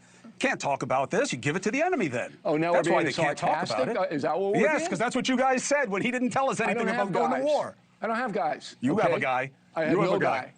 I try to get as precise analysis as I can get. If there's somebody in the Department of War who you know brought this out to the press, to you, to me, anybody, and said, you know, maybe we don't want to do this because it could impact the world economy, I'd like to hear from that person. That's just, he's just trying to get into the weeds because he can't handle this conversation and his argument. Like this little bit, like, let's find this one person that said the one thing. Like, that's complete bullshit, dude. And it's a goalpost that doesn't need to exist, and it keeps on getting pushed further and further back. Bill O'Reilly, boomer. I'm sure you would. I'll tell you what. I'll put you together with them in private because it's not worth having people lose their jobs. Oh, so that your buddy, Mr. Trump, can fire this person and several others along with him? Do a little hood thing. Or put him in a hood. What? Maybe a white one. All right. Anyway, look. Go ahead. I heard you have something that you want to promote. I do, Is that but true? I want to make one more statement about this because it's a very important story. May. You have a plan B in motion, okay? Plan A didn't work out the way that the Trump administration and Netanyahu wanted. The goal was noble, in my opinion. Get these guys, get them out of there, give the Persians some quality of life. So it didn't work, not unusual, right? Happens all the time in conflict. But now, Plan B is in place. And Plan B is a more precise analysis than Plan A. What the Trump fuck says, is this, dude? They're never going to be able to enrich this uranium. And if they do, I'm going to blow the hell out of the whole country. Okay. Are you willing to take him out on his word, Cuomo? No. No. There you go. You're not willing to take him at his word. I am. You're asking me for the specific name of people who put out documents before you'll believe what the Department of State did. But you just take the president at his word that he's going to blow up Iran if they start playing with uranium again. Because it has That's to do good with, enough for you. It happens to do with his legacy. And if Iran were to cheat and that cheating be broken by the New York Times or somebody, all right, he's through. That's the difference. Now, Father's Day, and happy Father's Day to you. But to you as well. If I were your kid, I'd run away. But that's another thing. I did a long form. We call it We'll Do It Live with Leland Vittert. Okay? And he has a book on autism and how his father saved him. Beautiful. And, yeah. Yeah. And it is a really, really good use of everybody's time. So we break it tomorrow. YouTube has it, BillO'Reilly.com. Easy. Just go there, boom, boom, boom. And it'll make you cry. Oh, yeah. That book made me cry. Not you. I wanted to hug his father. Oh, listen, I cried reading the book. Okay. What a beautiful story. The sacrifice of the father, how proud he is of what he built, and Leland obviously built within himself as well. It's an amazing story. Sure. All right, I got to go. Okay. Just want everybody to consider watching that and demand from Cuomo that he produce all the guests. You'd have a week of shows if you bring in all the guests that I want to see. I know. It's because it's not like the president would, would go on a vengeance tour against all my sources or anything like that. Bill O'Reilly, appreciate your perspective. Okay. Beautiful idea on Father's Day, highlighting Leland's story with his father. It's an amazing, amazing story. That was a brutal conversation. Chris Cuomo is he's trying to have a real conversation, and Bill O'Reilly went into this. he probably planned, I'm just going to be a fucking asshole, because the points that Bill O'Reilly was trying to make Chris like hammer down was that they're all non sequiturs. Like none of that, what he was doing wasn't adding to the conversation at all. If anything, it was lessening the conversation. Like, first of all, like right in the beginning, Cuomo brings up the fact that, hey, you know, Trump just said that Iran could have ballistic missiles. And then O'Reilly's like, oh, I didn't hear that. Bro, he just said it. I just showed you the clip. He's like, well, you know, I'd have to know the context. Like, bro, he said that. That's what he said. So, like, we literally have the reality of the situation. It's written down. You know, we're gonna give them $300 billion. They get to export oil. Like, we lost this war. And it looks like we are surrendering to Iran. That's the way it appears to everybody, and everybody that's calling balls and strikes is saying that. But Bill O'Reilly, like, his key in this media world is having access to Donald Trump. So if he speaks negatively about Trump in any way, he's going to lose that access. So he doesn't want to do that. But he also might also be, you know, ideologically on Trump's side. Like, it doesn't matter what Trump says. We got to own the libs. We got to kill brown people, all that shit. But yeah, just this Bill O'Reilly be like, bring that person on, bring this person on. I don't believe that story. I don't believe this story. He wasn't engaging with it all, what's going on with Iran. And his explanations for you know, we had a plan A and that didn't work. Now we're doing plan B, but plan B is better than plan A. If plan B was better than plan A, you would have just planned that as plan A. That's complete bullshit. Chris Cuomo does a great job of calling out Bill O'Reilly on his bullshit. And as long as Trump's still president, we're going to keep on hearing absolute bullshit like this. We surrendered to Iran. We lost the war. Anybody else say anything different is completely full of shit. And fuck Bill O'Reilly. That guy's a MAGA boomer piece of shit. Get Trump's boots out of your mouth, dude. Thank you, Chris. Another great interview. And next time he does another great interview, I'll be sure to bring it to you guys. And if you guys want to see that video, like, share, and subscribe, and we'll see you in the next one.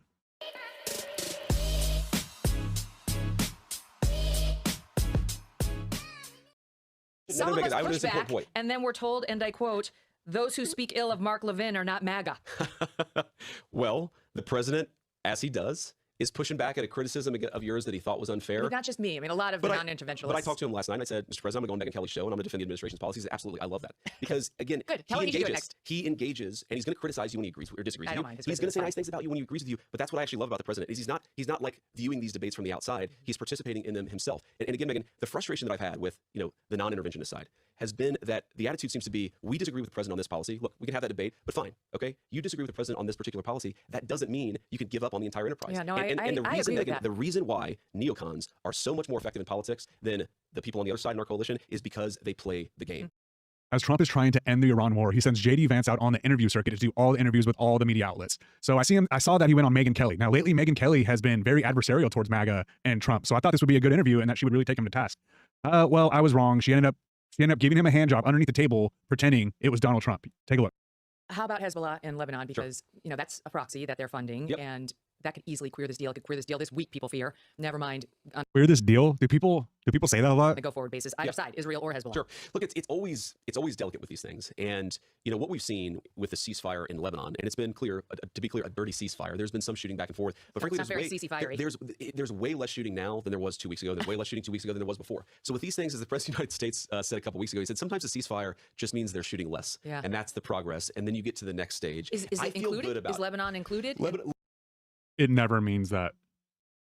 You're a liar. Hezbollah? It is a regional peace deal. It's going to include the Gulf. It's going to include Israel. It's going to include Lebanon. The idea is this is a true regional peace deal because, how again, do we do that if the Iranians comply. Sorry, forgive me for interrupting. No. The idea is that if the Iranians comply, then we are going to have a true transformative deal for the Middle East. And if not, they don't get any economic benefits. The United States, we got what we came to do, and we're done. And that's the basic approach. We would not turn on the spigot if Hezbollah hit Israel over and over? Well, what I would say is, like, if Iran is funding Hezbollah, we're not going to allow a bunch of unfrozen assets to freeze to the Iranians, right? Now, I want to be clear about this, too, because those are not American assets. There's been a lot of misreporting on this, and people have said, oh, is the United States going to give Iran billions of dollars? No, I want to be very, very crystal clear.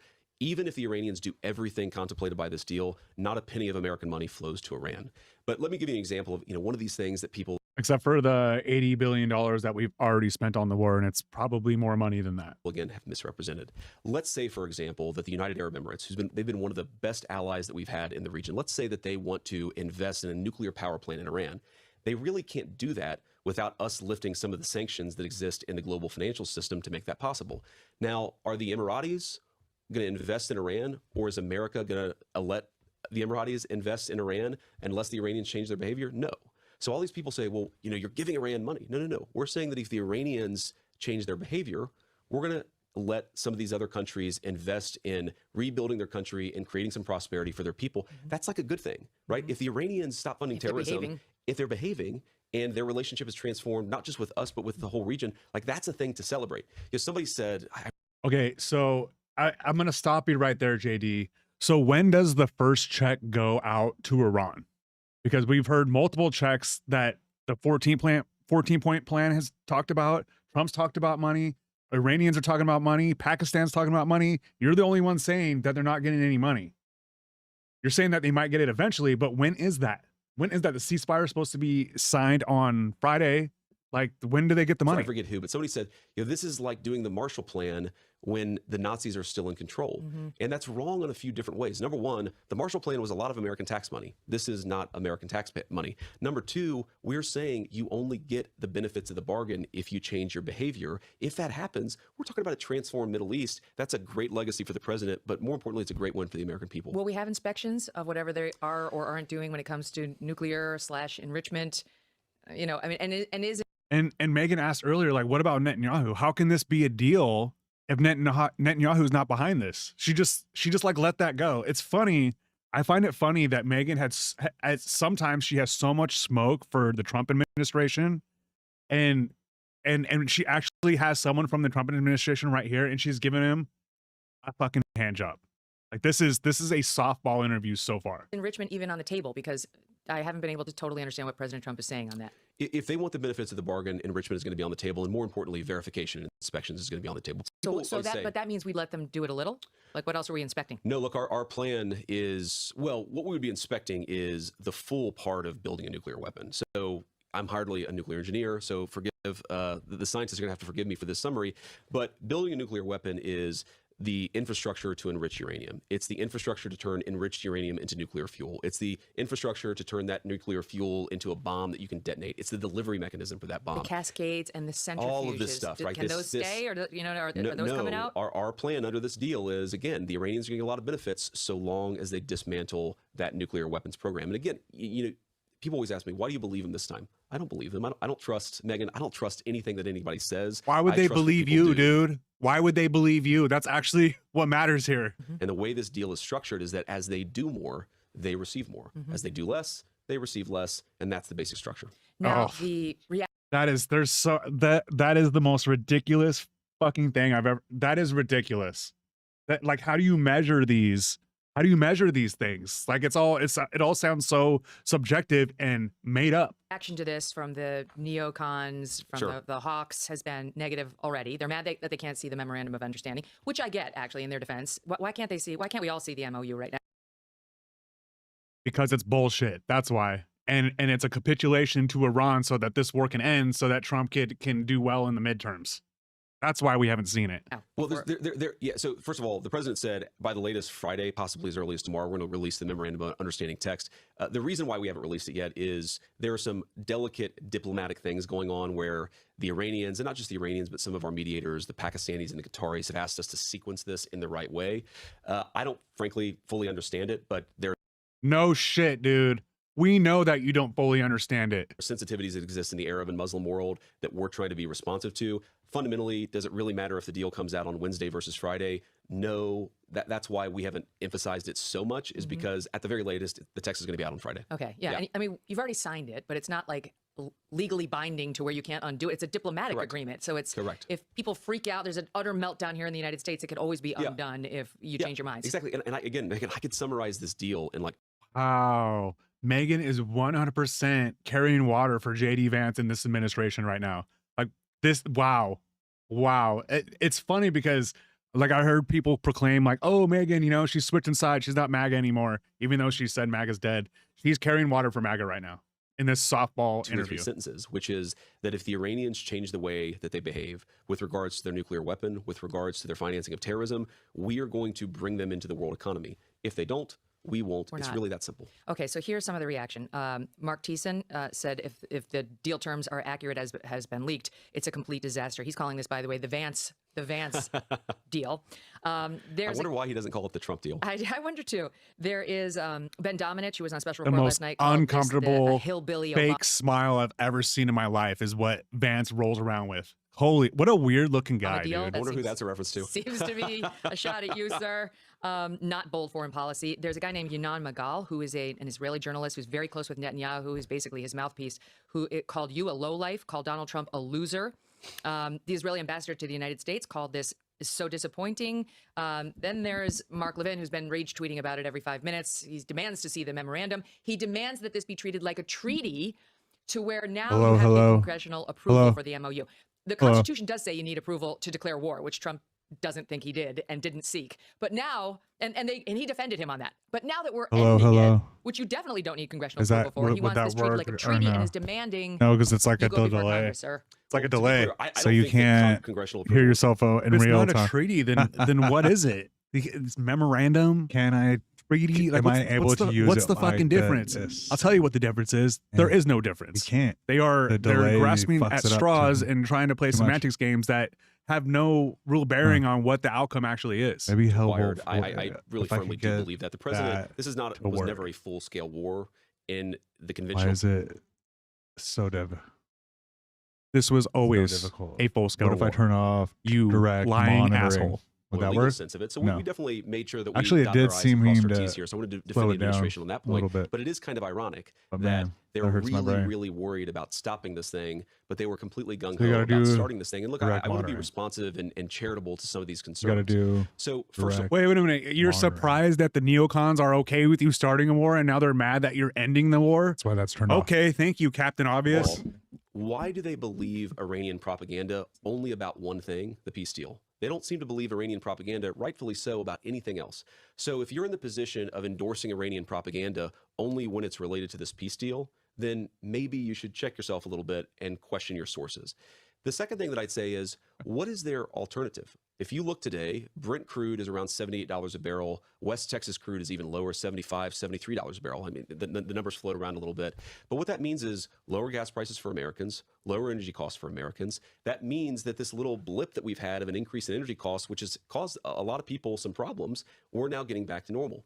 And I think that fundamentally, if you look at what they're proposing an endless conflict. They want this to go on until every bomb has been dropped or until every Iranian is dead. That is not what the President of the United States wants. What he said is, I said about this to end their nuclear program, to eliminate their ability, which you haven't done, to threaten their neighbors and which you haven't done, project power, and to fundamentally make sure that no future child would have to deal with a terrorist regime with an atomic bomb. You also haven't done that either. Set out to do this. So the three things that you claim that you set out to do, you haven't done any of them. You haven't accomplished anything from this war.